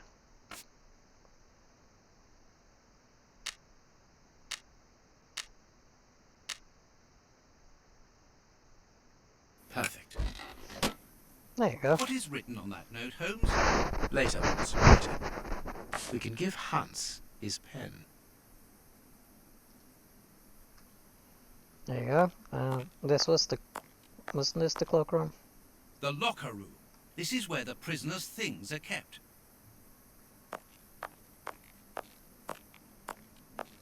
No? Well...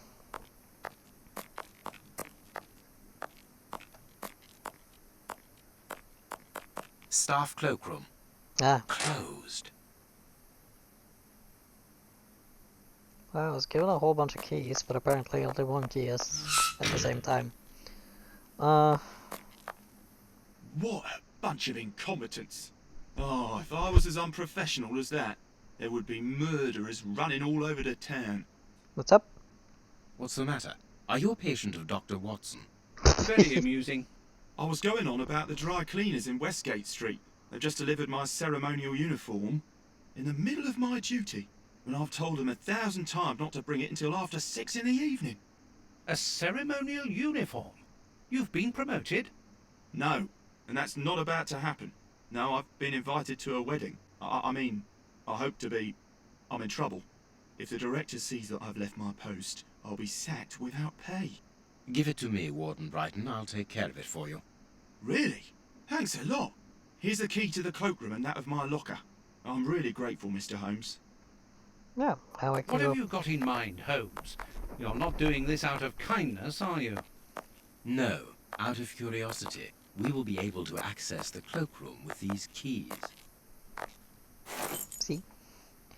Right.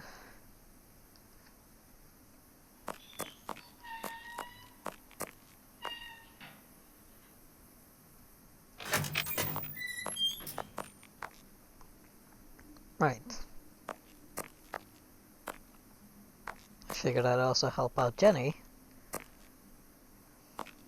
Miss Patterson's locker. But it's locked, so... Closed. Miss Patterson's locker. Hold on.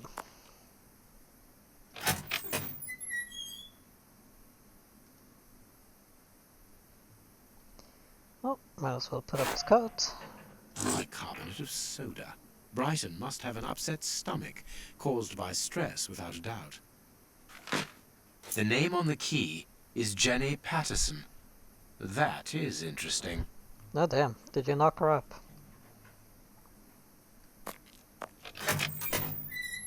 Let us examine Miss Patterson's locker.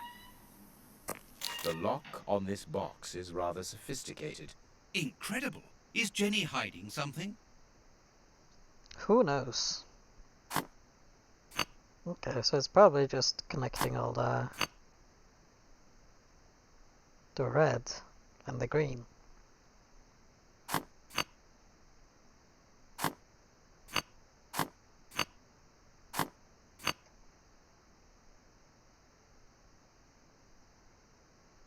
Should be relatively easy enough.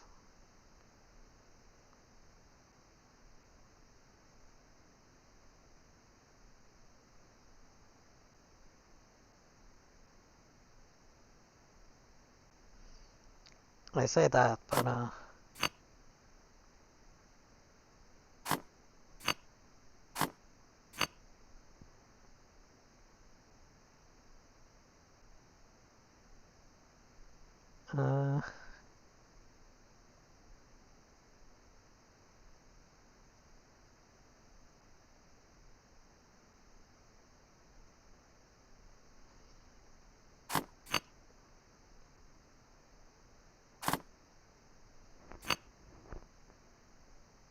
hey, I think I'm onto something here.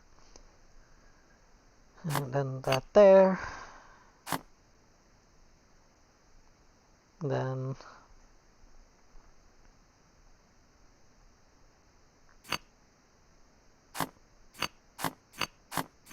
like so, and so. It's really very clever. Little Jenny is astonishing. It's not that clever.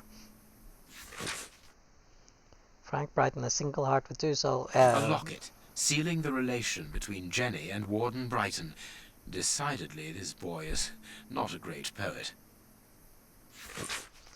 Jenny, let's get married. Never mind the consequences. Your father will have to accept the fact that we are in love. Think about the baby, and then forget that I love you when I've written you a poem. You're Frankie. A letter from Brighton to Jenny. Barely literate. Apparently, Jenny is carrying Brighton's child, and it seems that Jenny's father, the director, is unaware of this. Well, not for long. Service sheet. Here is the famous guard duty list. Interesting. It's pretty much identical to the guards list now. The only difference is Mackenzie and Sullivan. Alright.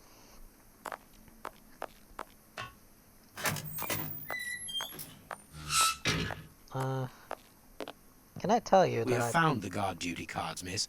If you like, I can go and discreetly give them to the guards. Oh, thank you. You've got me out of a lot of trouble, Mr. Holmes. The other trouble you'll have to deal with yourself.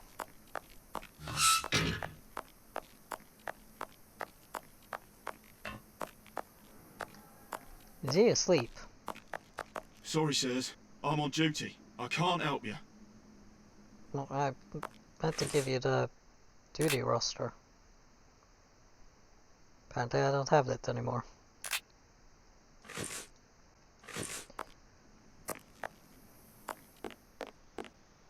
Sorry, Mr. Holmes, you can't go into the basement for the moment. What's up? For what reason? The door has locked itself automatically. We must enter a new security code. Do it, then. Miss Patterson hasn't put up the guard duty list yet. Without that information, we don't know who's authorised to take note of the new code. So Mackenzie is locked in the high security zone. Yes, but don't worry about him. He's trained for this sort of dysfunction. Why not ask the director to take note of the code and open the door? He isn't allowed to, and I doubt that he would run the risk of going against the orders of the administration centre. Anyway, the bars in the high security section are joined to the alarm system, which is in that room. We only need to sound it to unblock, but you see we can't do that now. We'll try to find the duty list, Warden James. We already have. We have found Chief Warden James's duty list. Good. Thank you, Mr. Owens. Let's see. O'Sullivan, it's you who takes over from Mackenzie. Take note of the code, please, and unblock the door. At once, Chief.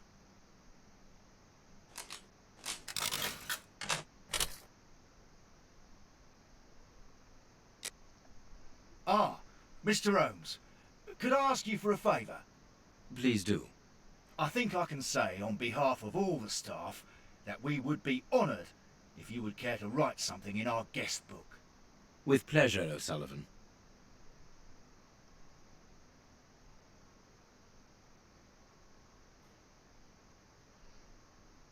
There you go, you're welcome. You seem worn out, O'Sullivan. A good night's sleep would do you good. A good night's sleep would do me good. You're right, Mr. Holmes. Is something worrying you? As you know, Westgate Prison will soon be demolished, and I'm spending most of my nights studying for my exam to join the police. You understand, I have to think about my future, so sleep isn't a priority at the moment. Scotland Yard is always looking for young, competent and motivated men. Would a letter of recommendation from me allow you to get some sleep? What? A letter from Mr. Sherlock Holmes recommending me for Scotland Yard? Yes, Are I'm you just quite that nice. serious? Completely serious, my young friend. May I use this writing paper? The one on your desk. 1,000 thanks, Mr. Holmes. 1,000 thanks. It is addressed to Inspector Baines, a good friend of mine. There's no need to remind you that it must be opened only by the person to whom it is addressed. Yes, of course. I'll give it to him personally. Thank you again, Mr. Holmes. You're welcome. At your service, Mr. Holmes. Vegas? Question mark.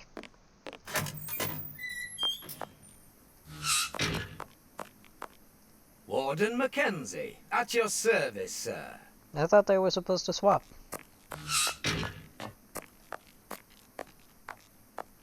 I got your pen, which I think is poisoned. Well,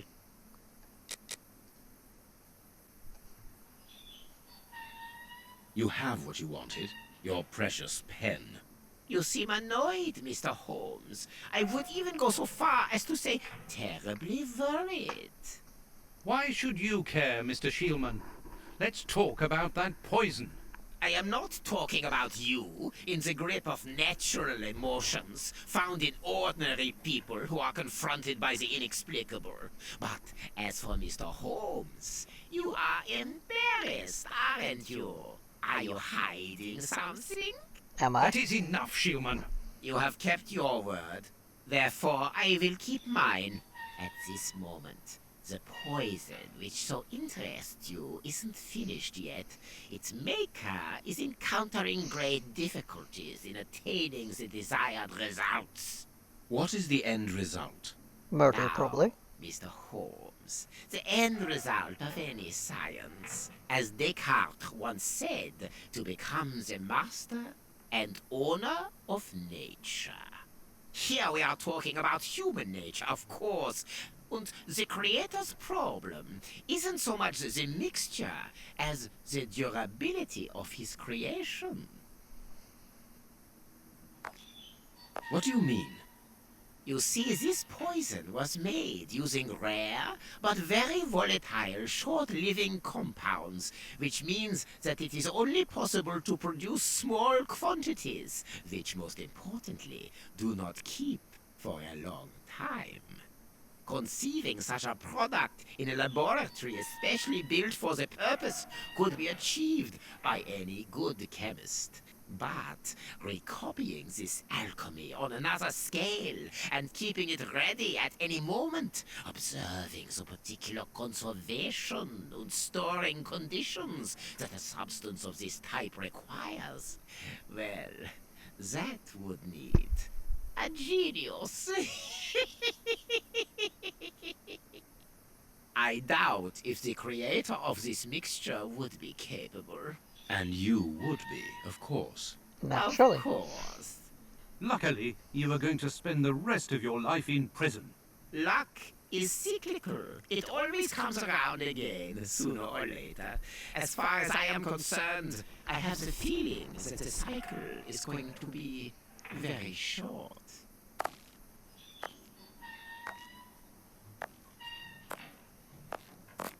Holmes, it sounds to me as though this Shielman is implying that an escape attempt will be made. Yes, we must go and warn the director.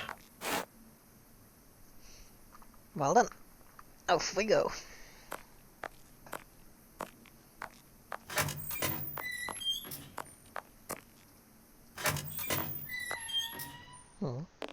This device must be the alarm.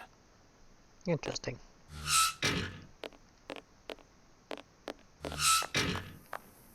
Oh, director.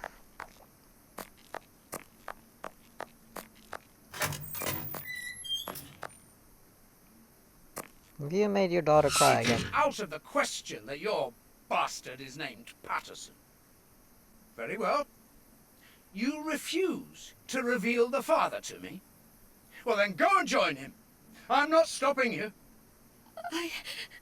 I can't. Director, you will have to postpone this small family reunion. We believe that a serious scheme is afoot. We must act without delay. You're not thinking of... Yes. Shielman's words leave no room for doubt. It seems that he is planning an escape attempt. We strongly advise you to search his cell. Do you really believe that he's hiding something? Because I must make an official report and have a legitimate reason for doing a search. Director, if this prison is still in operation, it is solely because of its reputation. Think of the consequences of an escape. It would be closed at once. And what post do you imagine would be offered to the person deemed responsible? You're right. No one will escape from Westgate under Patterson. I will order an immediate search of Mr. Shielman's cell. Go. Chief Warden James reporting. The search of prisoner Hans Schillman's cell has been carried out. No suspicious items were found. Thank you, Chief James. I feel better now. Without wishing to offend you, Mr. Holmes, I am glad that you were mistaken. If probably I'm not wasn't. mistaken, we've nothing more to do here. Shall we go, Holmes? There's just one more thing for me to see, Watson. What's that? Mr. Holmes, sorry to interrupt you, but Miss Jenny wishes to see you alone. She's waiting for you in her office. This, Watson. How did you know? Wait for me in the guard's room. I won't be long. Well then. What an extraordinary gentleman that Sherlock Holmes is. You must have had lots of adventures with him. Oh, yes, dozens. Thought he was infallible, but there wasn't anything out of the way in the rat killer's cell. Could he have been mistaken? I must admit, Warden Brighton, in my office immediately. That's an order. the director seems furious. Yes. It must be important for him to order Brighton to leave his post. I wouldn't want to be in his shoes. Oh dear. Did you hear that? Yes, that's not normal. I've never heard Flint shout like that. But why doesn't O'Sullivan sound the alarm? Follow me, Mackenzie. Let's go and have a look. I'll come with you. No, Dr. Watson, you're not allowed in. Wait for me here. Very well. Hey, but the grill is blocked, Chief. We've been locked in. And that smoke, it's coming from below. O'Sullivan! Can you hear us? O'Sullivan is probably Are you alive? dead. Answer us, Sully. What's going on? Can I help you? Sound the alarm in the guard's room. That should unblock the door. Be quick. O'Sullivan might be in danger. You're in the guard's room. It doesn't work.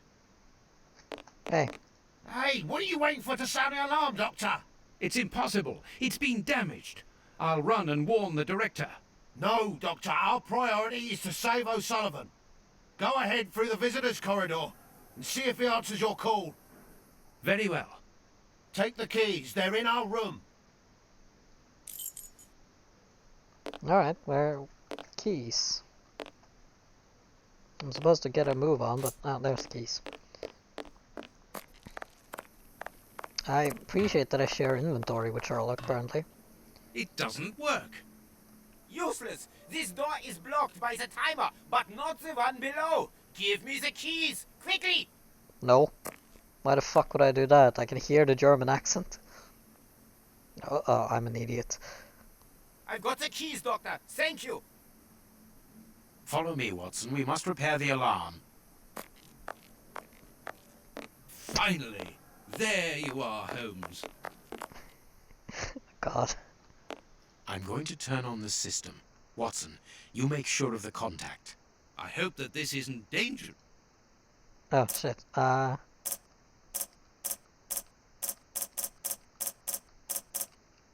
you go. I played too much works. Mass Effect for this. It's open. Let's go down.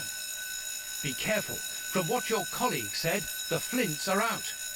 We are trained for this sort of situation. And we're armed. Come and help us, Watson.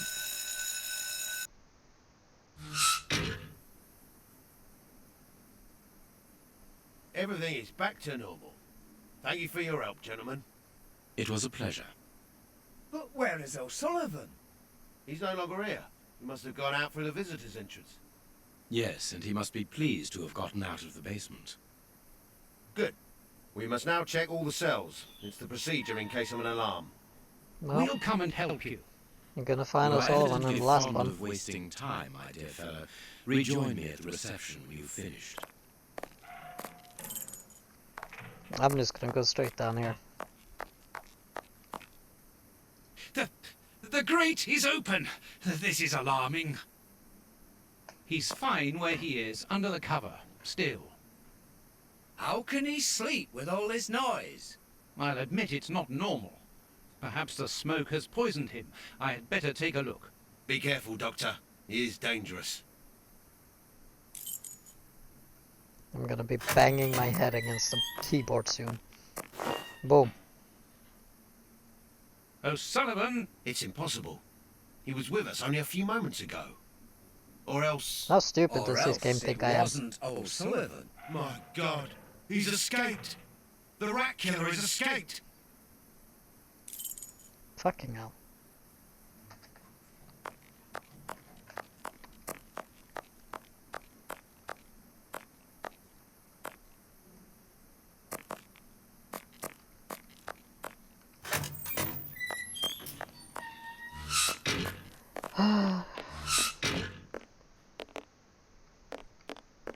Yo, Holmes.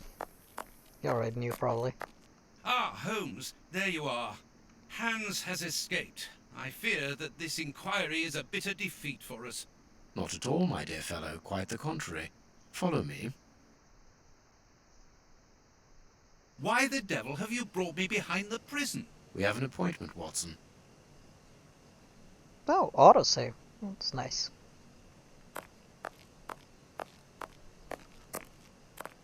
Look who is waiting for us.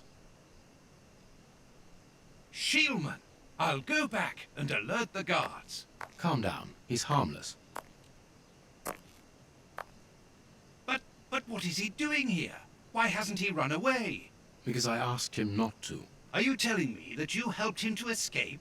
Quite so, as he wouldn't have been able to do so alone. But how? And why? He's a dangerous madman. Holmes, you've made me an accomplice in this escape. You owe me some explanation. And you will have them. But my priority for the moment is to remove our new friend to a safe place. I won't be long, but I must go alone. I'll rejoin you later. Just give me your next destination. Very well.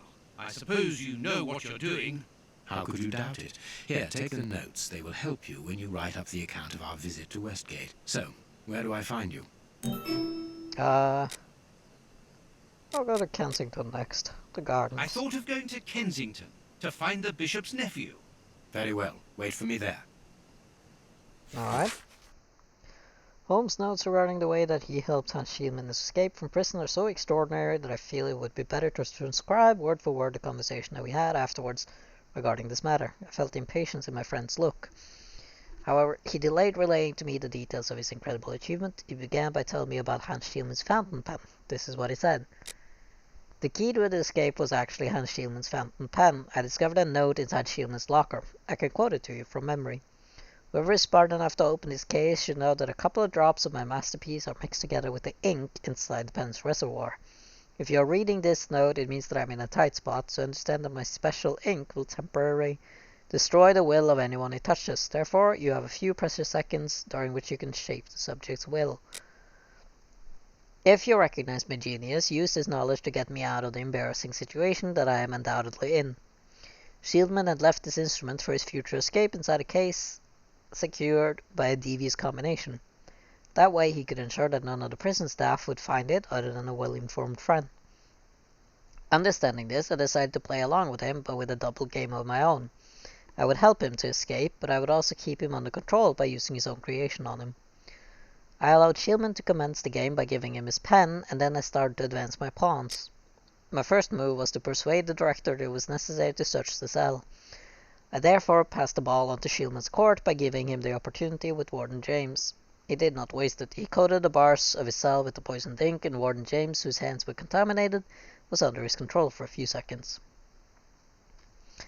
He discreetly and quite simply ordered James to give him the keys.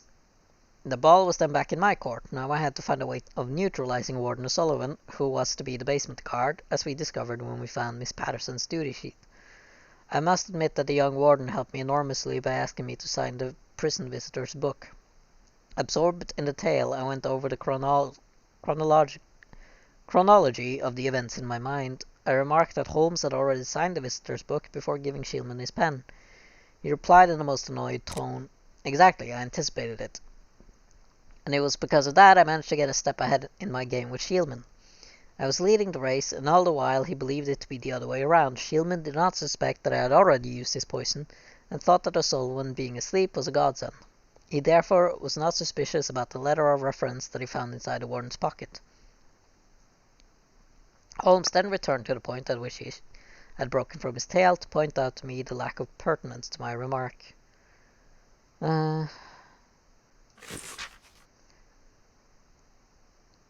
But do not put the cart before the horse, Watson. Do let me continue. So by merely touching the fresh ink upon the pages in the visitor book, O'Sullivan was under my control. I suggested a state of advanced drowsiness, but ordered him not to do anything immediately, just sufficient for him to be unable to resist the siesta during his guard duty. Later, after the changing of the guard, Shieldman used the keys to let himself out of his cell. He hit the sleeping O'Sullivan over the head and exchanged his prison uniform for the warden's. Then he created a smoke screen by using the ingredients that I had given to him: sugar from Miss Patterson's tea tray, Brighton's bicarbonate of soda, potassium nitrate from the guard's room, and sulfur from a few matches. He used the keys again to free the Flint brothers. The two ruffians leapt at each other's throats and made the very dickens of a noise. He had the diversion he needed to leave the high-security area. And that is the moment where you entered the game, Watson. Thinking that you were helping O'Sullivan, you allowed Hans Shieldman to open the corridor annex's bars by throwing him the keys. On my side, I opened the second lot by turning the alarm on again. In light of Holmes's explanation, I began to see my actions during the episode from quite another angle. I was troubled by the way that he had used me without my having any idea at the time of the duplicity of my actions. I interrupted his monologue to refer to the guards who had not realized what was happening and who were occupied with restraining the Flint brothers. Holmes continued, "Exactly. So there was now only one obstacle in front of Shieldman, Warden Brighton on the reception desk at the front of the building." I interrupted him again. "But it was the director who summoned him so insistently, Holmes. You won't have me believe that he was an accomplice in this escape." "Of course not. I provoked the director's rage towards Brighton. Too impatient, I could not stop myself from asking how. I discovered that Jenny Patterson and Brighton were lovers. I also knew that the director did not have any idea about their affair, and that he would surely fall into a foul rage if he found out. I asked him if that was also the reason why Miss Patterson had been summoned. Yes, she knew that I had opened her locket to find a guard duty list, and so she knew that I was aware of her affair with Brighton. She wanted to make sure that I would not say anything.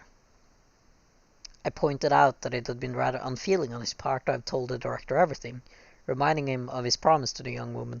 He denied it in a somewhat hypocritical manner. I did not say anything. I simply left the lover's letter inside the urgent correspondence box in the secretary's office, knowing that they would be delivered to him a few minutes later, thereby provoking his anger. The director shouted at Brighton, who rushed off to the secretary's office. Shieldman now had nothing to stand between him and the front door. Another question leapt into my mind, and not the least important one. Why did he not simply run away once he was outside? Why did he wait? I was not disappointed by my friend's answer. It is evident, my dear Watson. If he did not run away, then it was only thanks to that aforementioned step ahead of which I told you. It gave me enough time to write the letter of recommendation for O'Sullivan with the poisoned pen. It was in the pocket of the uniform, and Shieldman could not resist reading it when he found it. But what was written in that letter? Not very much, just, "Congratulations on your escape, wait for me here." I gaped at him. And that is how the first and only escape from the most inviolable prison in the kingdom came to pass. A scenario which, without a doubt, will prove to be the focus of police college studies for a long time to come as one of the most extraordinary escapes in the history of modern prison. And I got an achievement, prison break. And yet one got away. Alright. Hello, Juan We have arrived. F89. The bishop's nephew lives here. Yes, he rents a ground floor room. Oh, this looks cozy.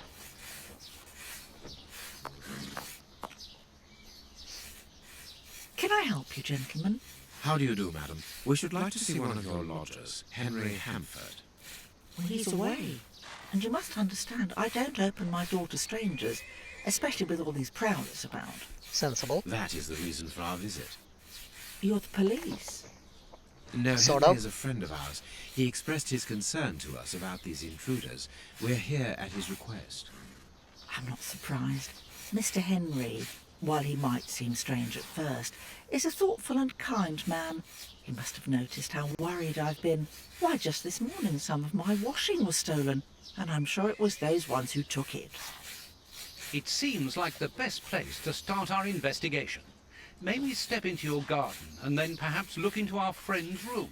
I don't see anything wrong with your looking over the garden, but his room... You understand, he didn't warn me. I understand.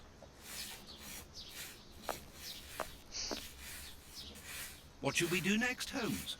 Let's have a look in the garden. We did say we would investigate the garden. Let's investigate the garden. Closed. Okay, so not that way.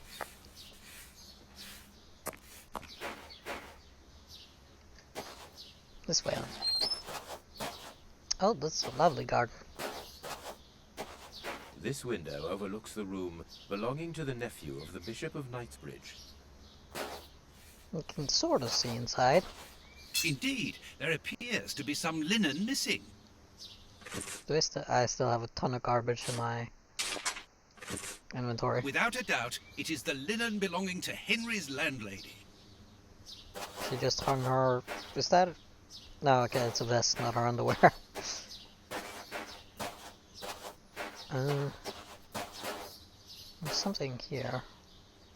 Tins of food tied to one another. Is she keeping a cat? The wire seems long enough. They look to me as though they're rudimentary traps used to indicate the presence of intruders. Oh, what a jumble.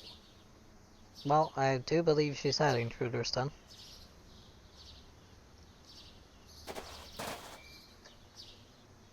Might have climbed the fence there. Or here.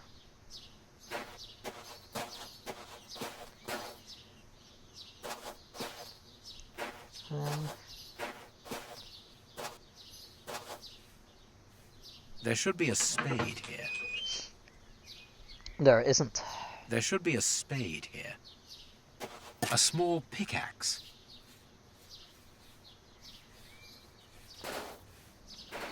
Right, so I got a pickaxe and... Well, you're calling it a spade, but it is a pickaxe. A rake. Why take it, Holmes? I'm gonna do some gardening.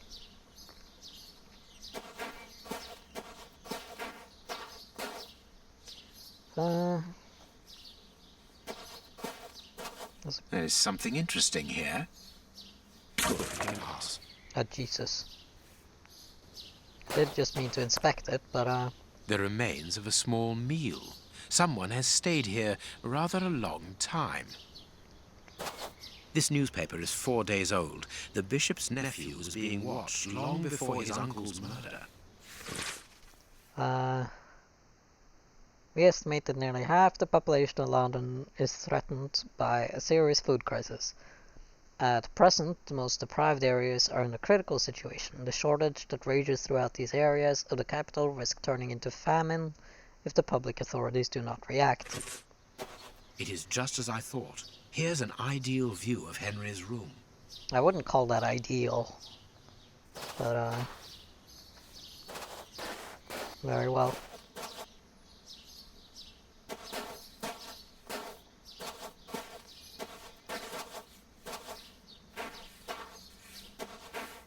Can I... Oh, no. To let. Well, if we ever decide that we don't like living in Baker Street, we have a prime real estate over here with gardens and trees.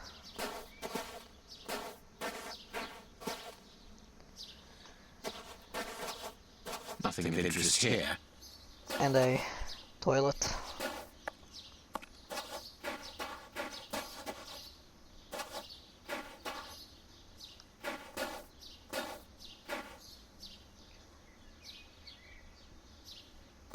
So I picked up garden equipment.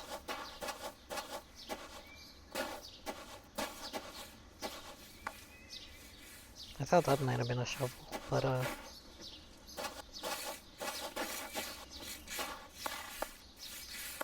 you are making so much noise. Nothing of interest here. Can you do your gardening some other day? No, it is unnecessary. Okay, well, I need to get in here somehow. Closed. Closed. Maybe I can break in. Closed. Closed. Closed. No.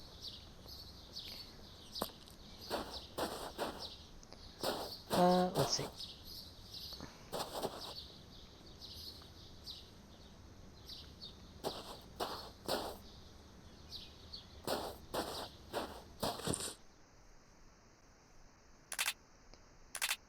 Dialogues.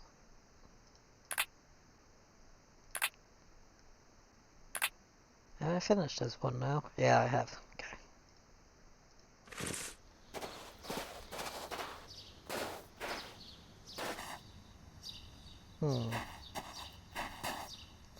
So, is that paint or is that a shadow?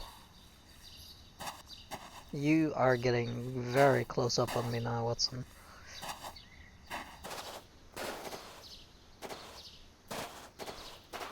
You're a good friend, but, you know, personal space.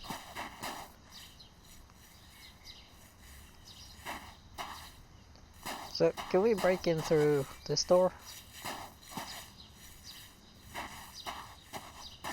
Or have I gone to an entirely different house?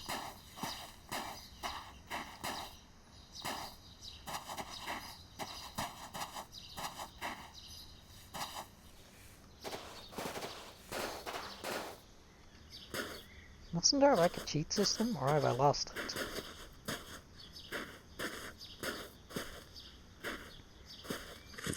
Can I combine maybe the spade and the rake? No. I have clothes pegs for whatever reason.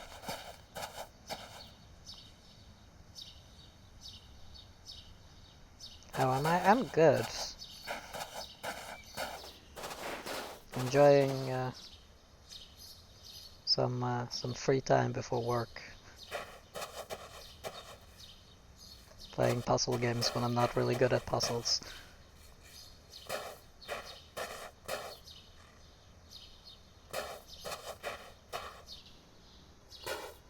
Big Short.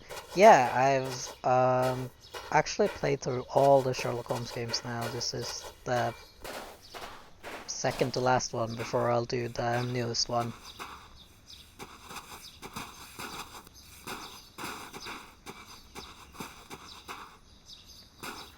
So yeah, I'm quite a Sherlock Holmes fan.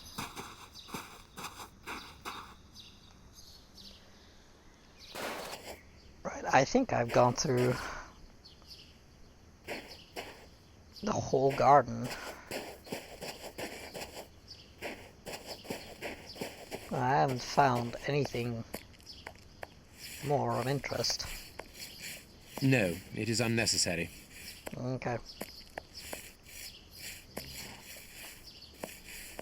So, what do you think, Watson? What do you think, Holmes? I asked you first.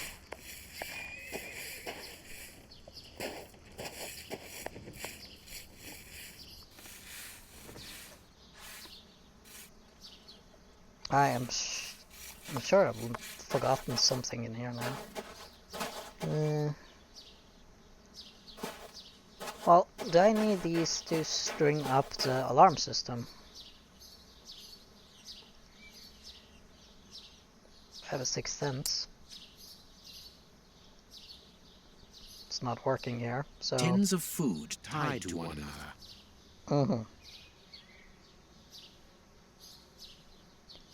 another. Okay, so not that.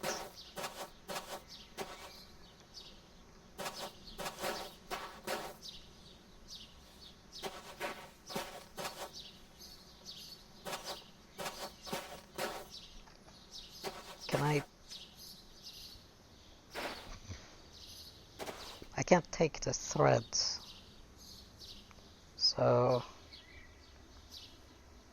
But I feel like I'm supposed to string it up, like, between the trees.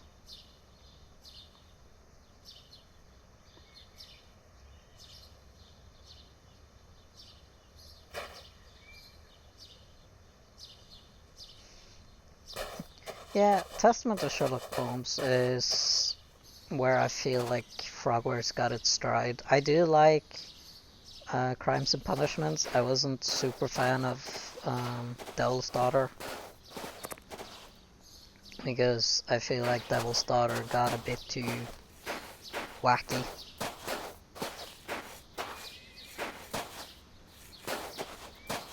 And also a bit too linear.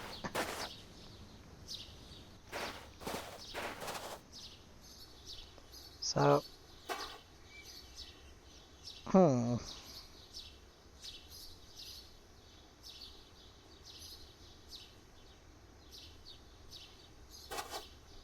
what are you looking at? I'm trying to think.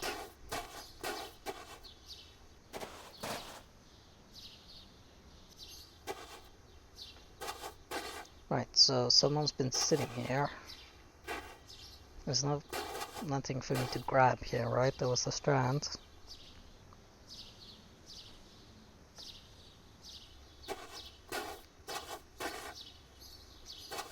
There's probably something here, right? Or close to here.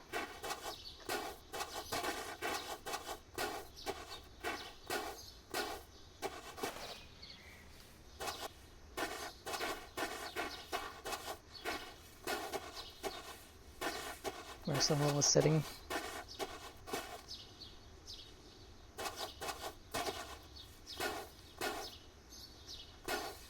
What do you think?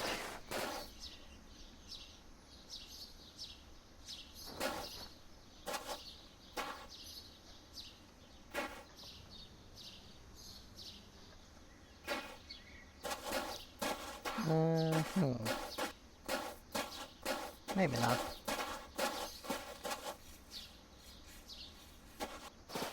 But I can't have found everything in the gardens, otherwise something would have happened.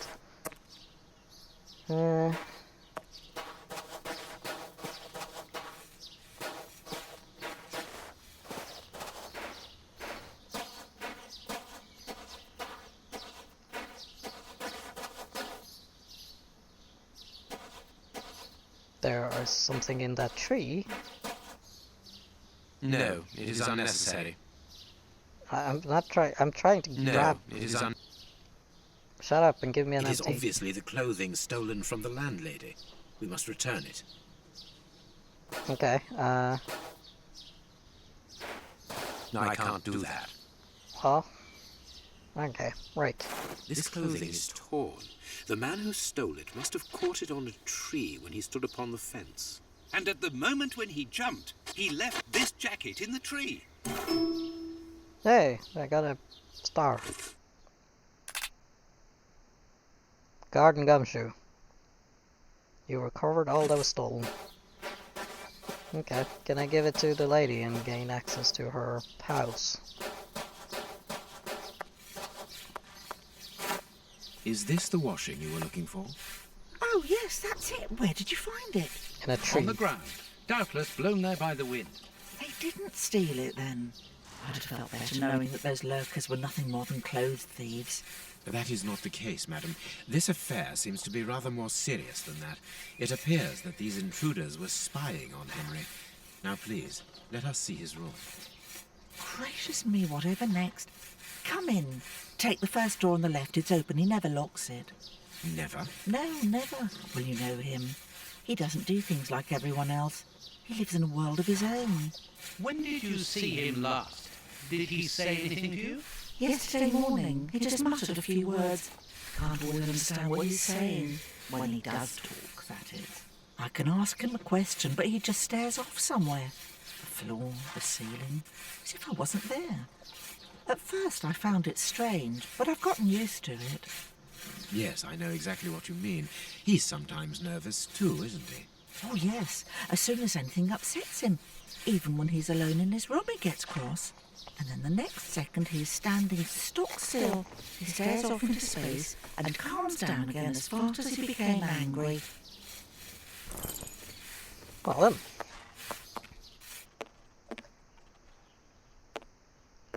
So, number 11. That's a nice room. He got his scarf out, but he forgot to take it. Though, very empty and got at least a nice view. There's something interesting here. There's something interesting here. Okay, well, I got a knife. Somewhere. There's something interesting. Shut up. You can't use the knife. How about the scalpel? There's something. This one. Spade. Let's see. Find a way to open the box. Okay.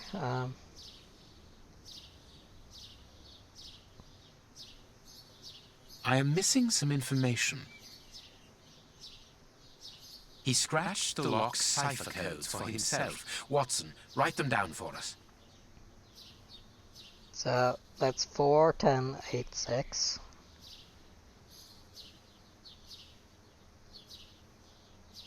It is noted. It is noted. I have noted down everything. This lock is very complex. The young Henry is remarkably intelligent. And you want me to figure out what the fuck to do with this, huh? Well. 1, 2, 3, 5.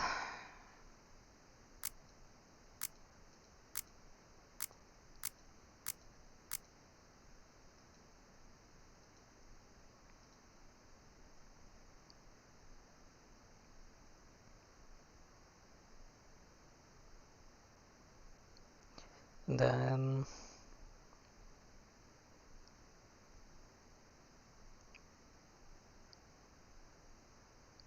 oh, it's the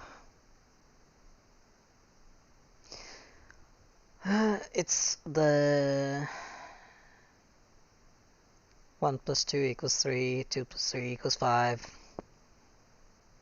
So 3 plus 5 equals 8.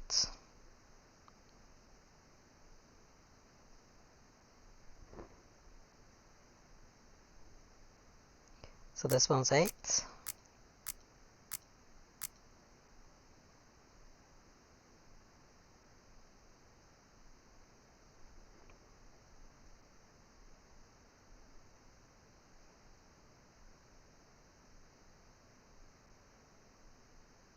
This is 9 in every column. Minus, there should be a 1.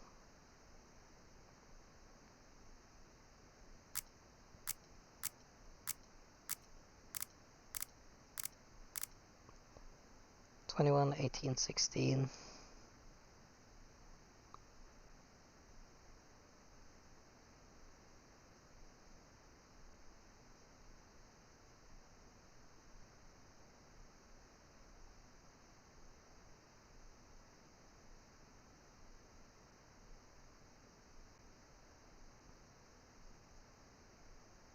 And that is 12. Well, 10 minus 1 would be 1.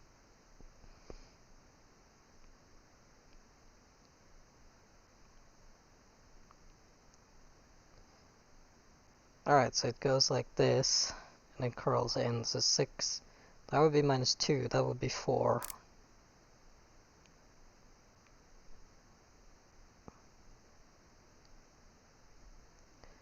10, 8, 6.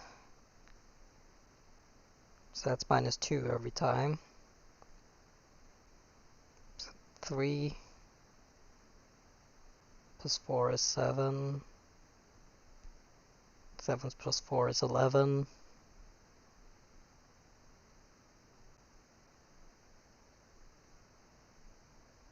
2, 3, so 3?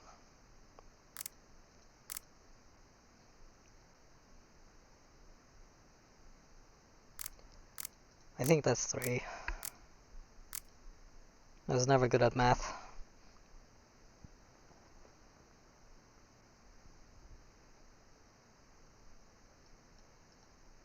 No? Oh.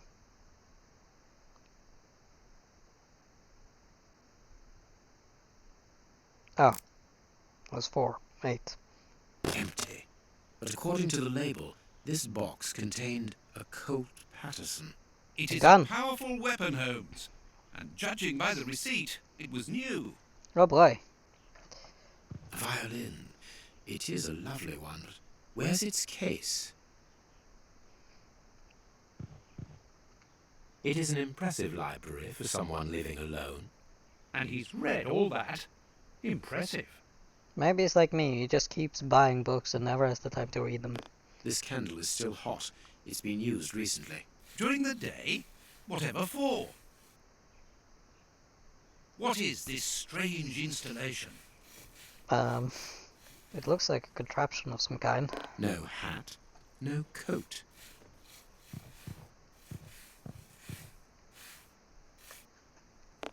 Someone emptied a bag here. That bag probably. Oh, give me my matches. We're gonna light this. What is this strange installation? This rubbish bin was emptied, and then someone threw a torn piece of paper in it, and judging by the smell, there was also an onion. Onion? Let us put these torn pieces of paper on the table. Oh, well, that's a puzzle I can do. Hopefully. Oh no.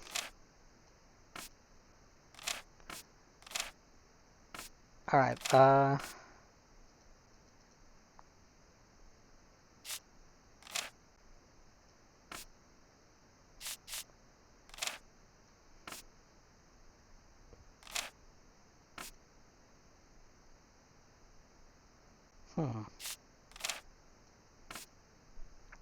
Well, let's try to find the corners, and if the corners are incorrect, that's just too bad. This one's fit.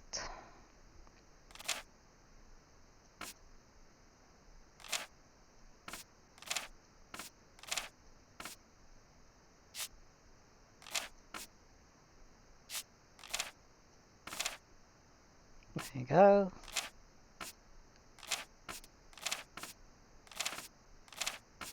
No, I want to rotate.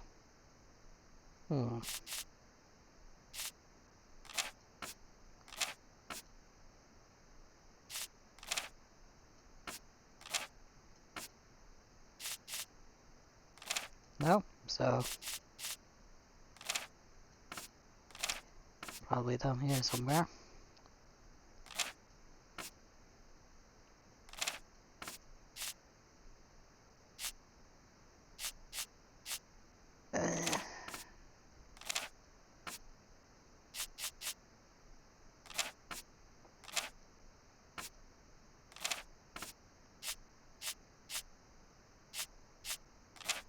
Up here, maybe.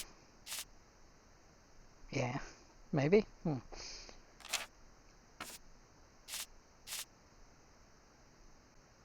No, can't be there.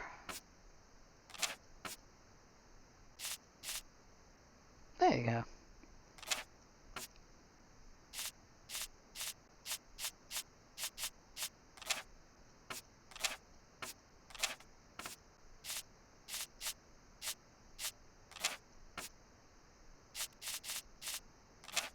Trying to fit completely empty pieces of paper together is an interesting puzzle.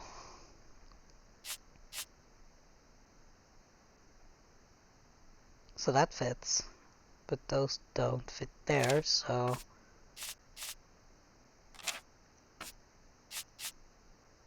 Yeah, there we go. That looks like a corner.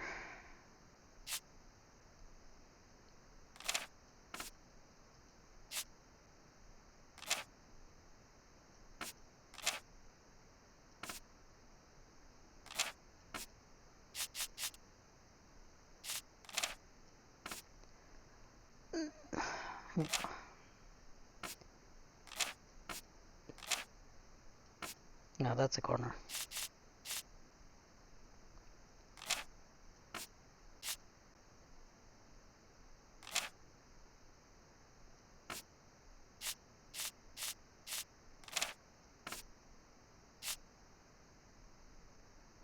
It sort of fits, I guess.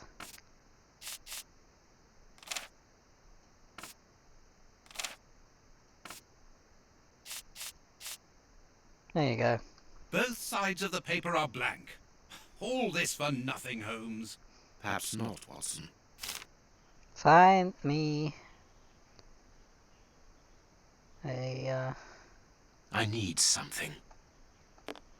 an onion, or maybe I can go grab a lemon. That should work. Or do I have like that's dirt? No.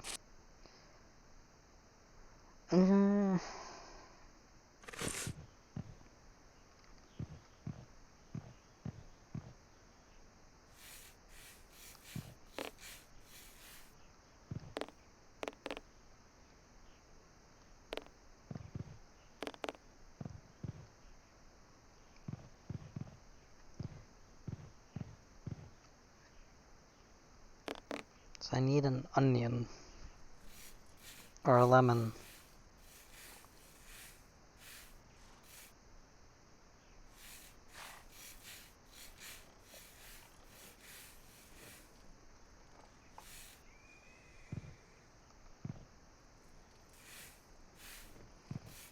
Or do I just need to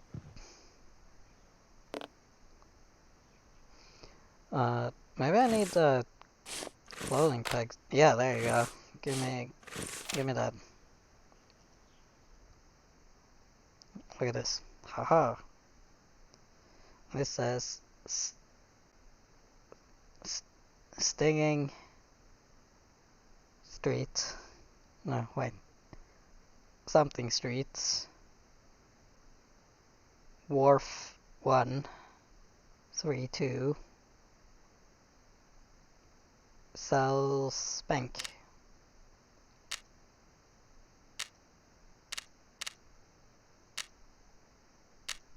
There we go.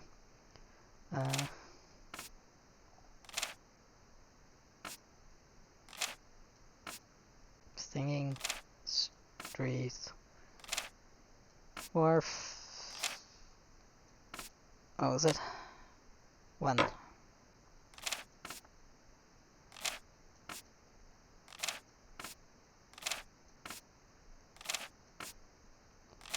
Come on, to South Bank. Singing Street, Wharf. Was it 321 or 132?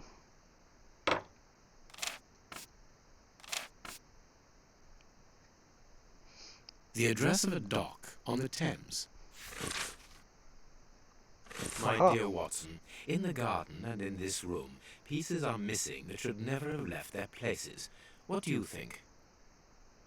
The violin case. And the shovel. And the gun. Quick, Watson, there's not a moment to lose. Go and thank that charming lady while I try to recapture our new friend. Recapture? What makes you think that he has run away? I believe that our man suffers from behavioral problems. You must have seen or heard about those poor fellows who spend their time counting the gravel stones in the garden, or moving objects from one place to another hundreds of times in one day.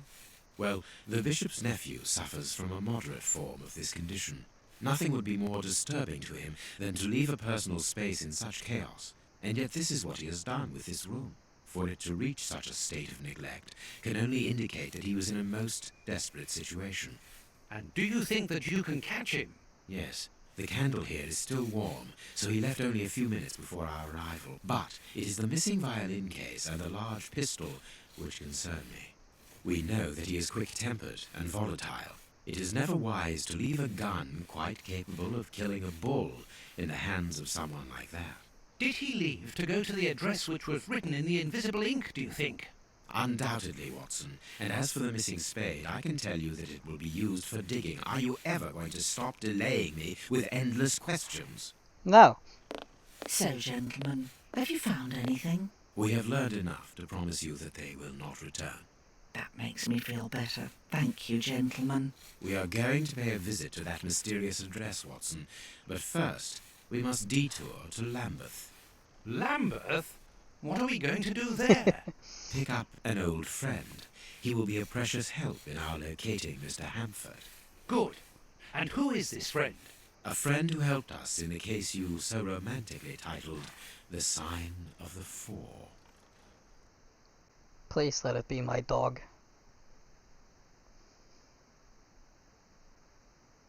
I love Toby.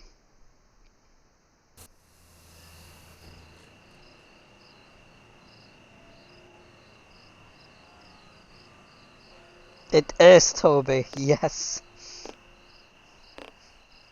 Here we are at the address that the nephew took such care to hide. I wonder what it is that links this place with the bishop's murder. The reason for the quarrel between the young man and his uncle is somewhere here in this industrial area. And that is what he has come to look for this evening.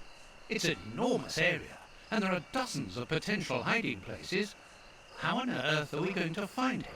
The old dog Toby is the best sleuth hound in town. If the extraordinary Mr. Hamford is here, Toby will find him without any doubt. But I've rarely seen such an old dog. Do you really trust his sense of smell, Holmes?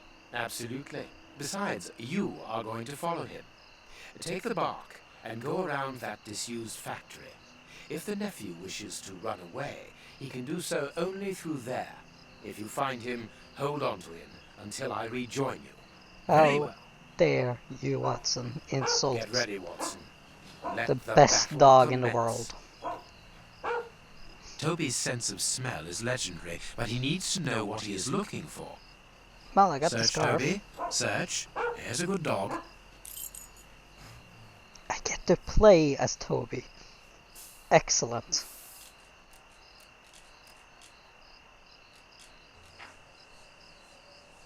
I take it, that's either oil or... Don't walk into me. I found footsteps. Toby, you have found his trail. I have. I am a very good dog.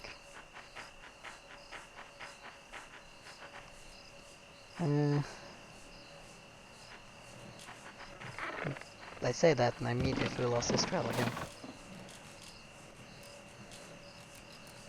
I don't think he came here for a drink. Maybe I did.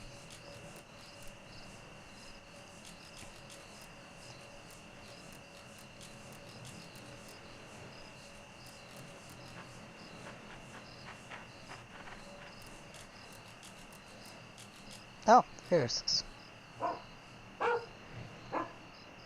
Our man came this way. Do you just teleport around?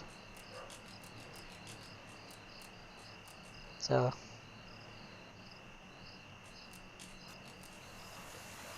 He wasn't able to get past here. He was wounded.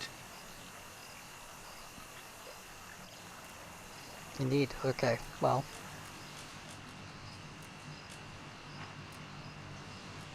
There's a door Nothing here. of interest here. No. How about this door?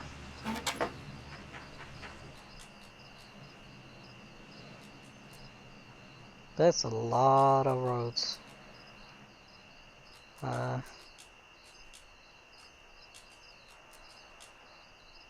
lever is stuck. That's unfortunate.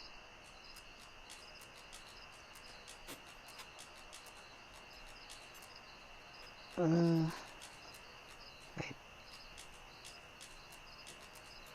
Closed.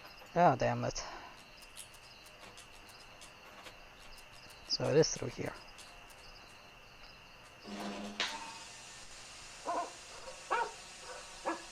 Something just blew Our up. man came this way. I'll have you know, I'm too old to be doing platforming.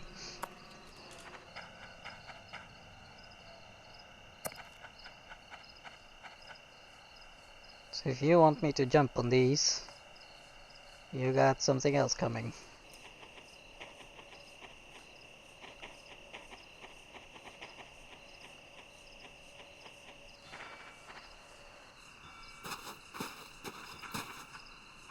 Can I swap to you? No.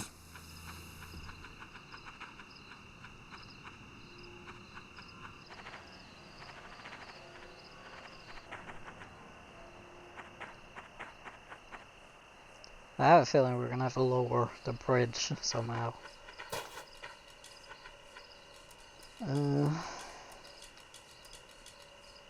Something exploded earlier.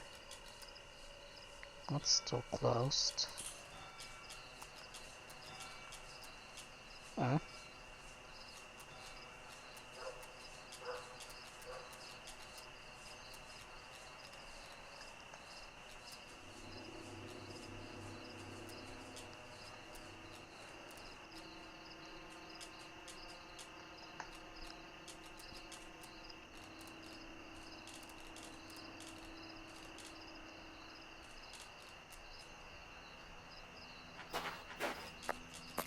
I'm coming back. I'm trying to explore here.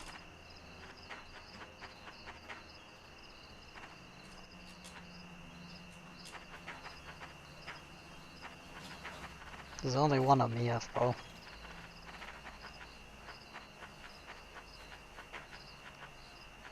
One blood and a giant dog.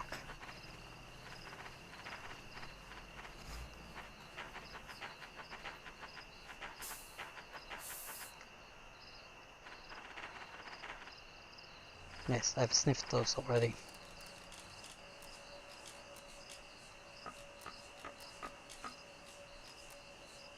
But it does show that he went in there. So there has to be something in here. The lever is stuck. Is there a way to unstuck the lever? Like, I don't know. Use the bit of extra force.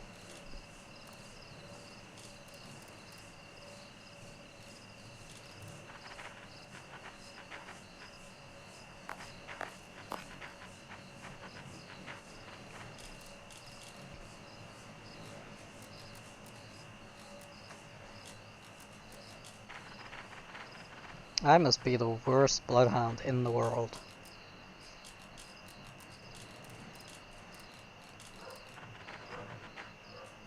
Good thing I'm lovable.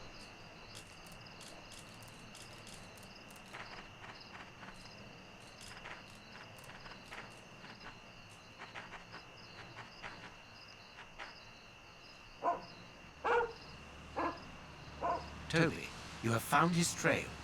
I have, again. Nothing of interest here.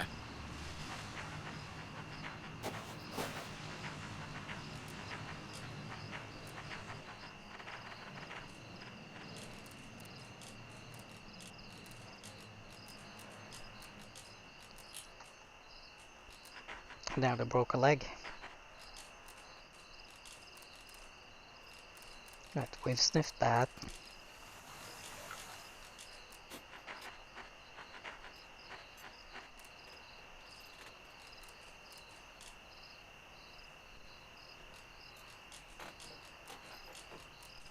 Is this door able to be opened? No.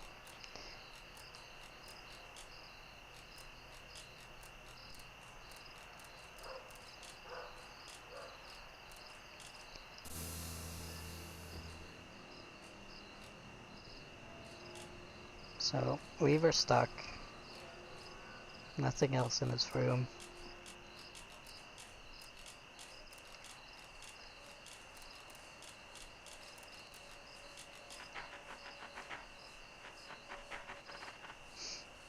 Maybe it works in third person.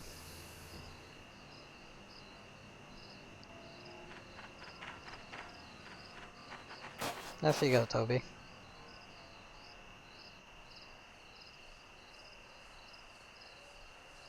Oh yeah, there we go. Grease. Did not see that when I was in first person. Bit difficult as a dog.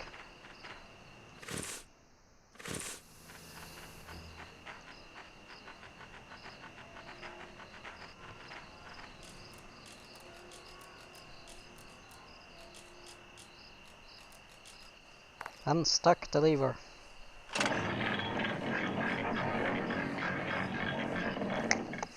Ah, poop.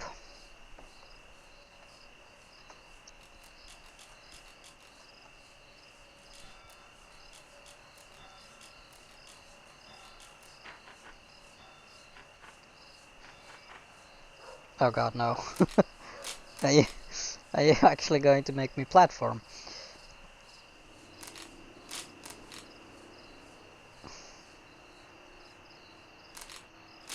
If I fall down, I'm blaming you, Sherlock.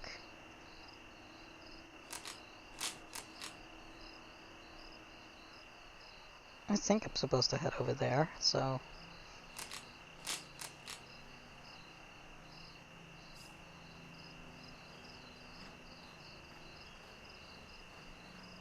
What? You can't jump over there? You gotta take the long way around.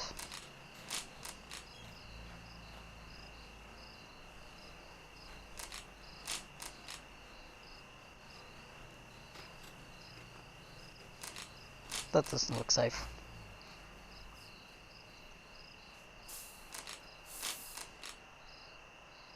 I'm calling the Animal Cruelty Board on you, Sherlock.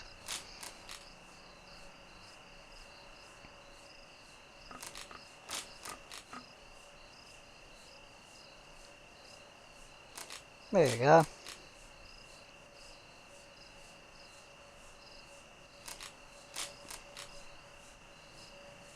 I'm apparently the smartest dog alive as well, if I'm supposed to figure out how to lower this.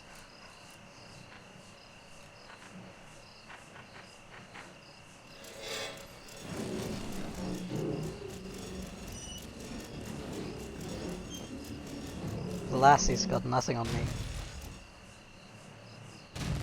Good dog, Toby. Thank you.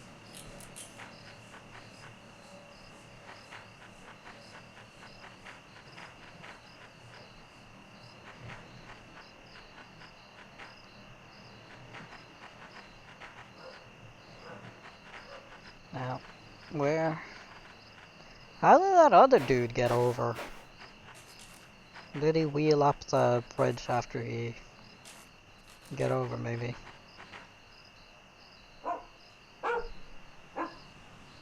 He left by this door. Locked from the inside. Damn it. Oh, you are not sending me up there. Listen, I can do a lot of things. But, nowhere in the job description did it say wheeled up into a window.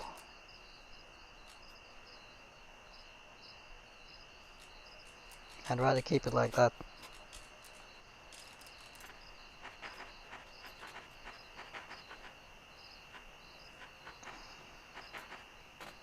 I'm gonna hide somewhere so you can't get me.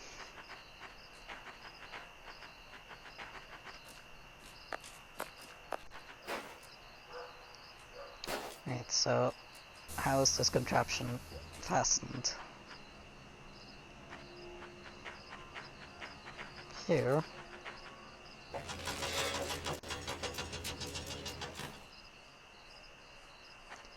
Alright. Don't drop me.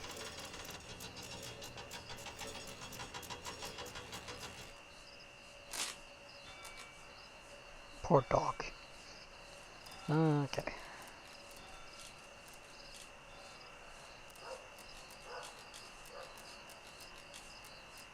Open the door. That's a Well stick. done, Toby. You are a true detective. I know. I'm so good at everything.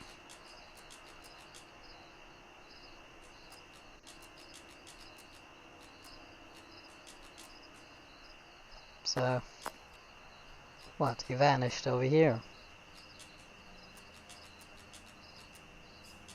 The door is locked, but we can force it. The door is locked, but we can force it. Okay, so how do you plan to force it? The door is locked.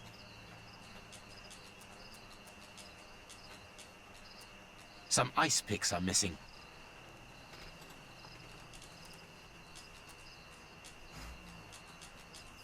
So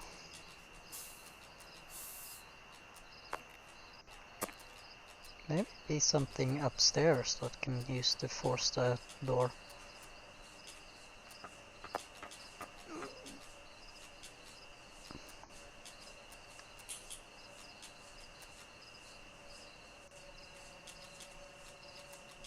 Is this where they store all their mail? I'm not seeing anything up here.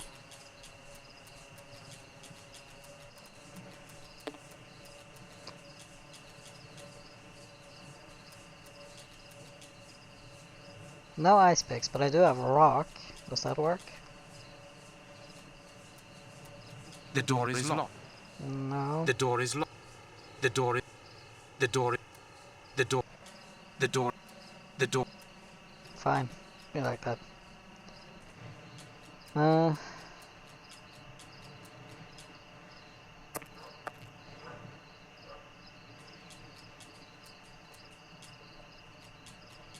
I don't see much. It's the unfortunate side effect of being a dog. Oh, stick.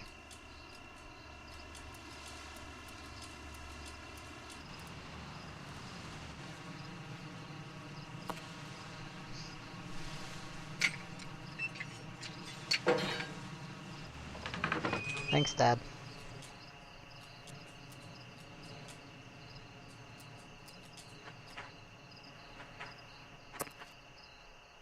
Right, here's the question. Did he go that way or that way?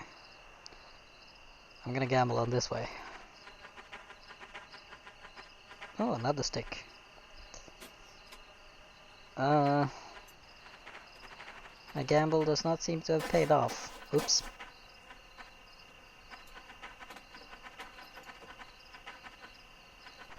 Other way then.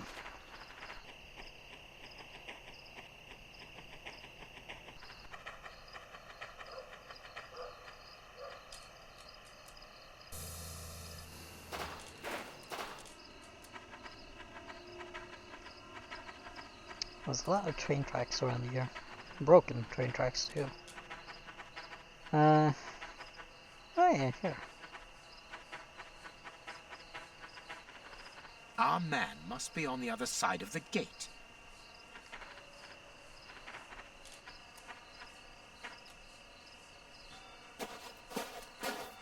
Do I have to get up in this one again? Or can I... Oops. It would be better not to go down there. No shit, Sherlock.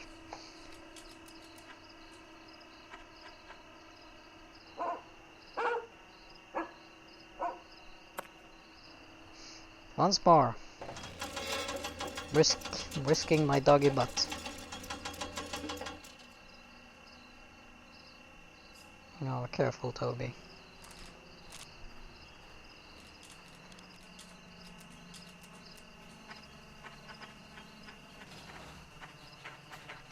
Am I supposed to open the gate for you, maybe?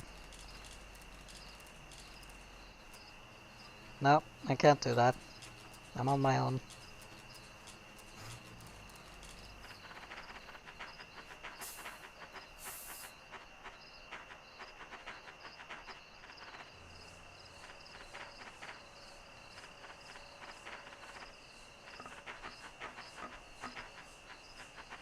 More sticks.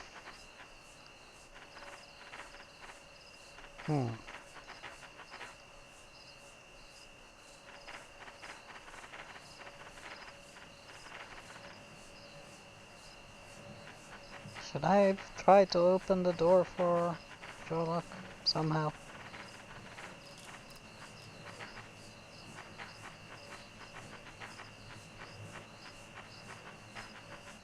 I might need him.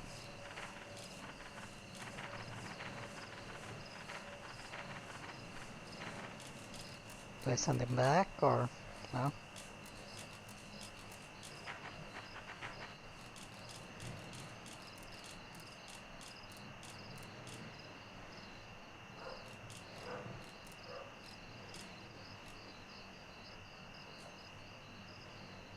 I mean, it looks like I can open it through this bar or whatever, but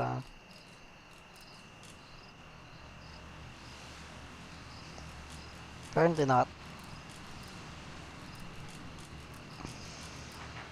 Right, so he heads over here. And then continues here.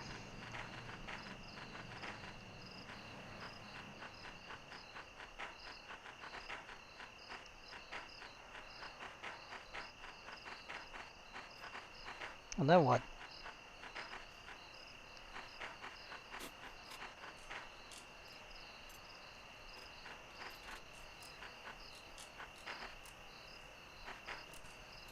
Vanishes into thin air, apparently.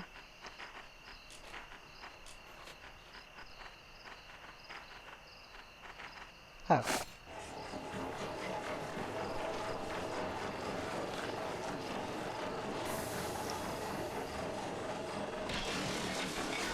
You're welcome.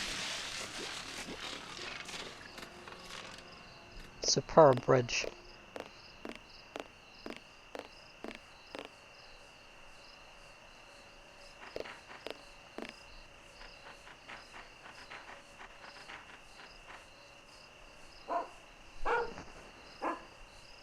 Carriage tracks.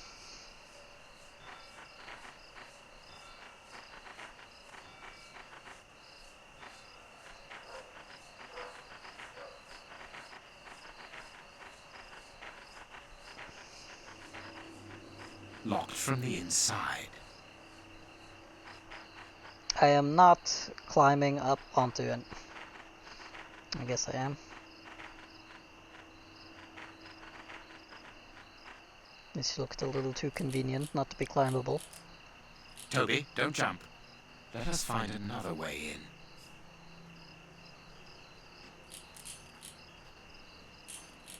What's that? You don't want me to kill myself.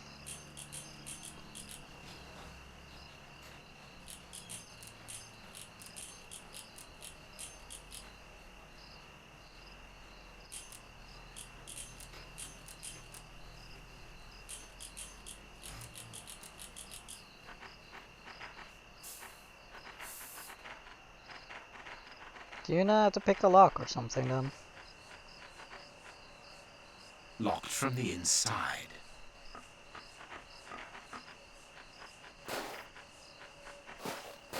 God, that sounds like a gunshot. Can you use the knife finally? Locked. No? Locked. Locked. Locked. Locked. Locked. Locked. Set fire to it. Maybe I can use a scarf to like climb and rappel down because I'm Wonder Dog apparently.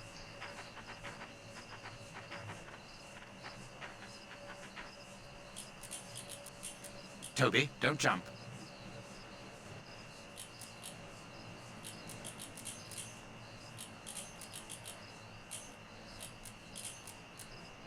I got this rope. It's a very small piece of rope.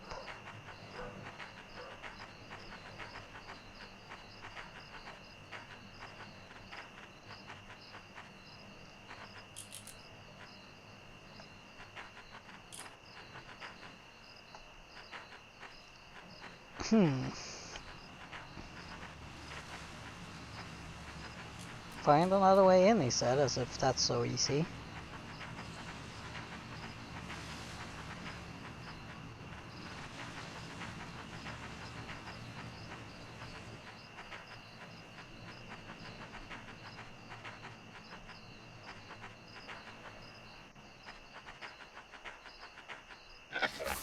No.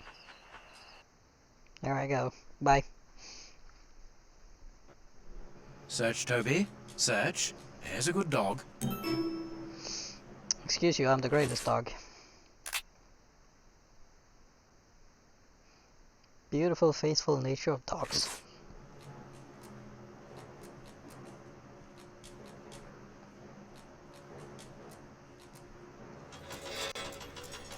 Now I can go down. There you go.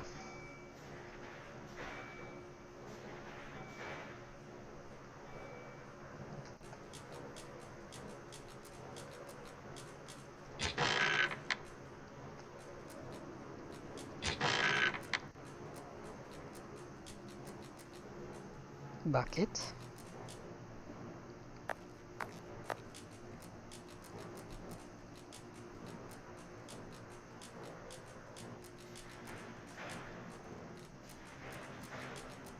That looks very hot. And this place is a maze.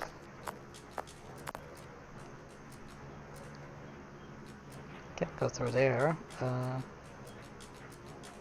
There was a different door over here. Ooh, purple. Or red, but...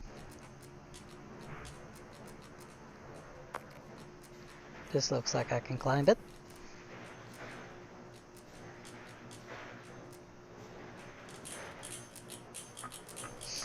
Adventure time. I cannot go through there. I can climb down here.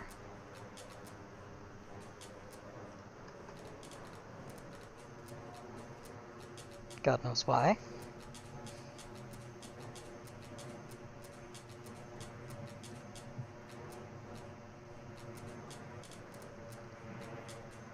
Can I climb under this? No. Where am... Oh. Aren't you too old for this, Toby? Never.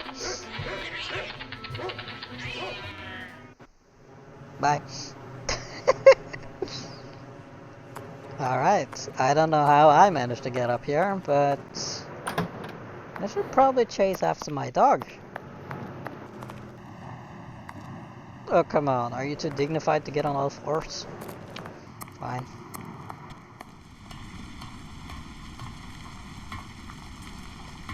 This seems like it would be unbearably hot.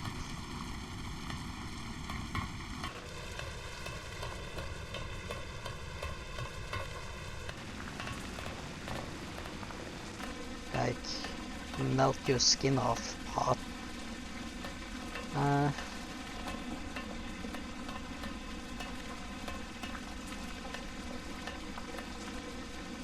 Now what?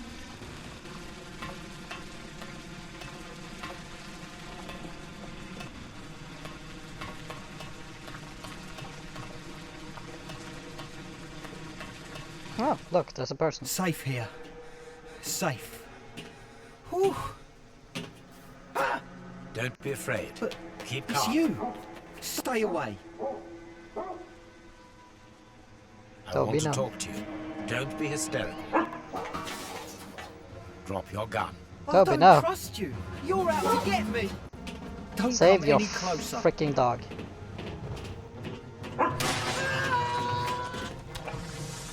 Ooh. Toby, you just killed a man.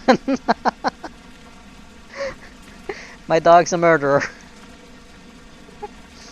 The poor man. What a dreadful end. He is definitely gone. But why was he afraid of you? He was terrified when he saw you. Good question. He must have mistaken me for someone else. Let's go. We have nothing more to do here. We have been running around all night, Holmes, and I've had enough. And that poor young man. Let's find a police station and... There's no question of calling the police, is that understood? Instead, let us see how we might continue our investigation. Very well, Holmes. Oh. I am going to stop for tonight, I think. And save.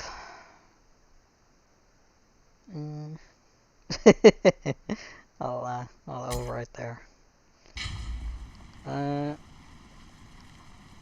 carry this on at some other time. Given the... I feel like this game is going to be rather long and it's getting rather late. So, thank you so much for watching, and I'll catch you sometime soon with more of Testament of Sherlock Holmes. So yeah, bye!